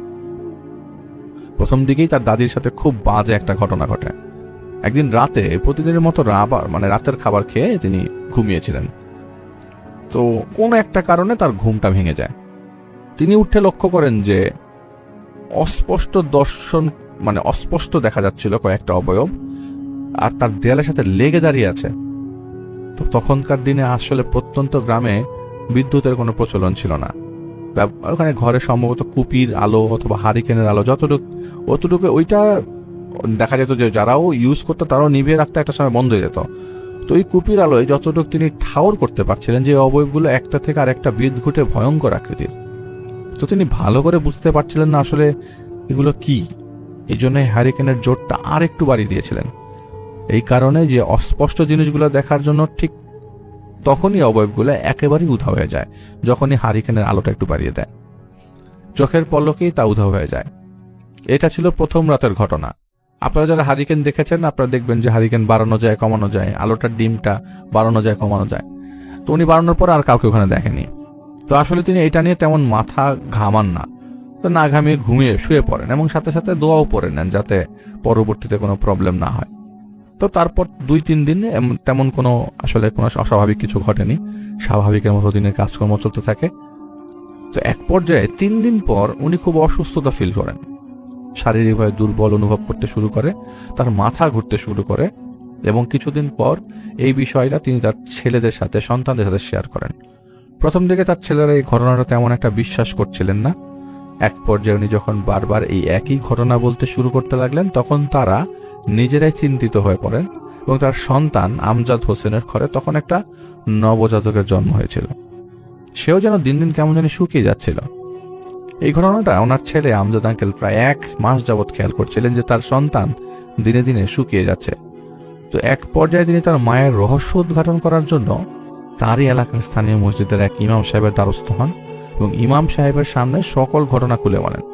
ইমাম সাহেব সমস্ত ঘটনা শুনে তাদের বাড়িতে আসেন এবং সেই বাড়িতে প্রবেশ করা মাত্রই তিনি বাড়ির ভিতরে একটা কোমর ভ্যাপসা গন্ধ পান এবং পরিবেশটা তার কাছে খুবই অস্বাস্থ্যকর লাগছিল। তিনি আসলে আমজাদ আঙ্কেলের মায়ের সামনে উপস্থিত হয়ে কিছুক্ষণ তার সাথে কথাবার্তা বলেন এবং তার কাছ থেকে ঘটনাটা শোনার চেষ্টা করেন। তো হুজুরের ভাষ্য মতে তিনি যেটা লক্ষ্য করেন যে ওই দাদি একাধিক জিন দ্বারা পজেসড হয়েছেন এবং সবচেয়ে আশ্চর্যের বিষয় হচ্ছে তিনি একটা রিচুয়াল শুরু করেন এবং কিছুক্ষণের মধ্যেই মনে হচ্ছিল চারিদিকে ঝড়ো বাতাস বয়ে যাচ্ছিল, আবহাওয়া অন্যরকম হয়ে যাচ্ছিল। এর কিছুক্ষণ পর আমজাদ আঙ্কেলের সেই মা নিজে নিজে বলতে শুরু করেন, কিরে ভালোই করেছিস এসে, অনেকদিন তোদের মতো কোনো বদমাশের সাথে আমার দেখা হয় না। এই কথাগুলো সে জিনটা তার সামনে থেকে হুজুরকে বলতে থাকে। তো সেই ইমাম সাহেব বা হুজুর ওই মুহূর্তে তার এই নাটকীয়তা থামাতে বলে তার পরিচয় জানতে চান। উত্তরে সেই জিনটা বলে যে আমরা তোর দেশের কোনো ফকির মিসকিন না যে তুই যা বলবি তার উত্তর দিব, আমরা আসামের বাসিন্দা। এই কথা শোনার পর হুজুর বলেন, আমরা মানে কতজন তোরা?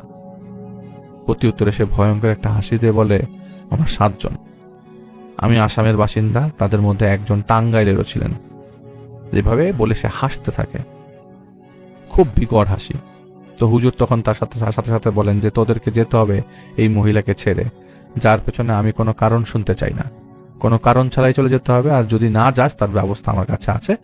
এটা বলে তিনি দোয়া পড়তে লাগলেন। এক পর্যায়ে যেটা বলে মানে একটা, উনি যখন রিচুয়াল শুরু করতে যাবে, এক পর্যায়ে একজন বলে উঠলো যে, ওর থাম, আমরা কিভাবে যাব, ক্ষতি তো করেছে তোর প্রতিবেশী, আমাদেরকে কেন কষ্ট দিচ্ছিস। হুজুর তো তখন রিচুয়াল শুরু করে দিয়েছে। তো হুজুর সেই জিনের কাছ থেকে শুনলেন যে তার বাড়িতে অনেকগুলো তাবিজ পোতা আছে। অনেক চেষ্টা করার পরও হুজুর তাদেরকে কোনোভাবেই সেই দাদির কাছ থেকে ছাড়াতে পারলেন না।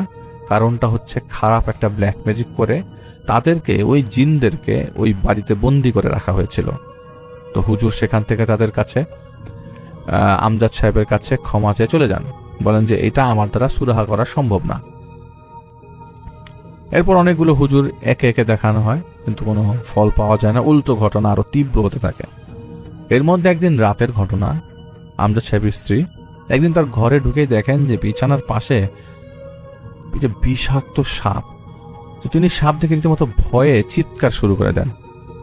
সবাই দৌড়ে আসে, আসার সাথে সাথে দেখে সাপটা ভ্যানিশ হয়ে গেছে। এভাবে করে আরো কিছুদিন এই সাপটা তিনি দেখতে থাকেন। একদিন আমজাদ সাহেব বিষাক্ত এই সাপটাকে মেরে ফেলেন। অবশ্যই এটা বুঝেন না যে সাপটা ওই জিনদের মধ্যে একজন ছিল হয়তোবা, আর এইটাই তাদের একমাত্র দোষ ছিল। এই ঘটনা ঘটেছিল আমজাদ সাহেবের মা অর্থাৎ আয়েশা বেগমের প্রজেস্ট হওয়ার 1 বছর পর। এক পর্যায়ে অন্য আরেকটা ঘটনা ঘটে যায়। একদিন এক হুজুর এই বিষয়গুলো সমাধান করতে তাদের বাসায় আসে ও তিনি তাদের উঠান থেকে একটা হাতে দেওয়ার বালা খুঁজে বের করেন। এটা ছিল 7টা ধাতুর তৈরি, স্বর্ণ, রূপা, কাঁসা, ব্রোঞ্জ এবং লোহা ইত্যাদির তৈরি, এবং লোহার তৈরি একটা ছোট হাতি উদ্ধার করেন। তো এই ঘটনা দেখার পর সবাই তো রীতিমতো অবাক হয়ে যায় যে হচ্ছেটা কি, এখানে তাদের সাথে এগুলো কি হচ্ছে। এই পর্যায়ে সকল হুজুর যখন এই বিষয়টা সমাধান করতে ব্যর্থ, ঠিক তখনই তাদের পরিবারের সাথে ব্ল্যাক ম্যাজিক যে পরিবারটা করেছিল তাদের কথা কাটাকাটির জেরে বাক বিতন্ডার সৃষ্টি হয়। এটা তারা জানতে পারেন 2-3 বছর পর। ওই লোহার তৈরি হাতের বালা উদ্ধারের দিন জিনেরাই তাদেরকে জানায়। দুর্ভাগ্যের বিষয় হলো এটার পরিবারটা এখনো কোনো সুরাহা করতে পারেনি। ওই দাদি খুব বাজেভাবে এটি দ্বারা এফেক্টেড, এবং তার কমন যে সমস্যাগুলো হয়, তিনি হুটহাট রাতে কোনো না কোনো একটা সময় উঠে যান এবং খুব চিৎকার করে বকাবকি করতে থাকেন, এবং চিৎকারের সাথে সাথে তাদের নাম উচ্চারণ করেন যারা এর সাথে জড়িত। মাঝে মাঝে তিনি এমন ভাষায় কথা বলেন যেটা আমাদের শোনা বাংলায় কোনো ভাষা না, অন্য কোনো একটা ভাষা যেটা বোধগম্য নয়। তবে এটা কোনো প্রলাপ নয়, এটা অন্য ভাষাই। সেটা আমার বন্ধু আমাকে নিশ্চিত করেছে। আরেকটা মজার এবং ইন্টারেস্টিং ব্যাপার হলো যে জিনগুলো আছে আজ তার প্রায় 25 বছর হচ্ছে, এবং এই ব্ল্যাক ম্যাজিকের বেড়াজালে আবদ্ধ হয়ে আছে, এবং তাদের ভাষায় এটাকে তারা আসন বলে। মানে কোনো একটা কিছুর মাধ্যমে আবদ্ধ হতে থাকে, এবং তারা নিজেরাও চাচ্ছে এই বিষয়গুলো থেকে বের হতে, মানে আসনে বসে তাদেরকে বের করা। কিন্তু জিনগুলো বের হতে পারছে না, তারা আটকে গেছে। এবং দাদিরও বয়স মোটামুটি এখন 70 ঊর্ধ্বে, এবং তিনি এই অবস্থা থেকে মুক্তি পেতে চাচ্ছেন। ওই দাদি একটানা 3 বছর প্রতি জুম্মাবারে মসজিদ ধোয়া মোছার কাজ এবং পরিষ্কার পরিচ্ছন্নের কাজ করতেন। সাথে সাথে তিনি সপ্তাহে 2-1 দিন রোজা পালন করে থাকেন নিজের থেকে, যে এর উসিলায় যদি আল্লাহ তাকে মুক্তি দেন। এখনো মাঝে মাঝে তিনি রোজা পালন করে থাকেন। এখন আল্লাহর কাছে শুধু বিচারই দিয়ে যাচ্ছেন। এই বিষয়ে ট্রিটমেন্ট করার জন্য অনেক হুজুরকে আনা হয়, এবং তারা তাদের নিজেদের স্বার্থ হাসিলের জন্য অনেক টাকা পয়সা তাদের কাছ থেকে নিয়ে যায়। সব মিলে 7 থেকে 8 লক্ষ টাকা গেছে তাদের এই ট্রিটমেন্ট বাবদ খরচে। ফ্যামিলিটা অর্থনৈতিকভাবে অতটা সচ্ছল না, কিন্তু চিকিৎসা করতে হয়েছে। হুজুররাও তাদের ব্যর্থতা স্বীকার করে নিয়েছিল, এবং সর্বশেষ হুজুর এটা ক্ল্যারিফাই করেছে যে মৃত্যুর সাথে সাথেই এই জিনগুলো চলে যাবে, অর্থাৎ মুক্তি পাবে, অথবা তাদের পরিবারকে সপরিবারে ভিটা মাটি ত্যাগ করে যেতে হবে। কারণটা সম্পত্তির লিপ্সা তার প্রতিবেশীদের ছিল। কিন্তু আল্লাহর অশেষ রহমতে এখন তারা ওই বাড়িটিতেই টিকে আছে, এবং 25 বছর পরে জিনগুলো মুক্তি চায়, কিন্তু কোনো হুজুরই তাদের মুক্তি দিতে পারছে না বা মুক্তির পথও বলে দিতে পারছে না। ধন্যবাদ ভাইয়া আপনার স্টোরির জন্য, এবং আমি বুঝতে পারছিলাম যে আপনার সাহায্যের দরকার, কিন্তু আপনাদের এতটুকু বলতে চাই যে এই ঘটনা সিলেক্ট করার একটা উদ্দেশ্য হচ্ছে যে আমি ঘটনাটা বলবো আপনাদের সবাইকে, এবং এটাও যে আমরা আসলে এইভাবে আসলে সাহায্য করে থাকি না, আমরা সবসময় ঘটনার প্রতি ফোকাসড এবং ঘটনাটাই শেয়ার করি।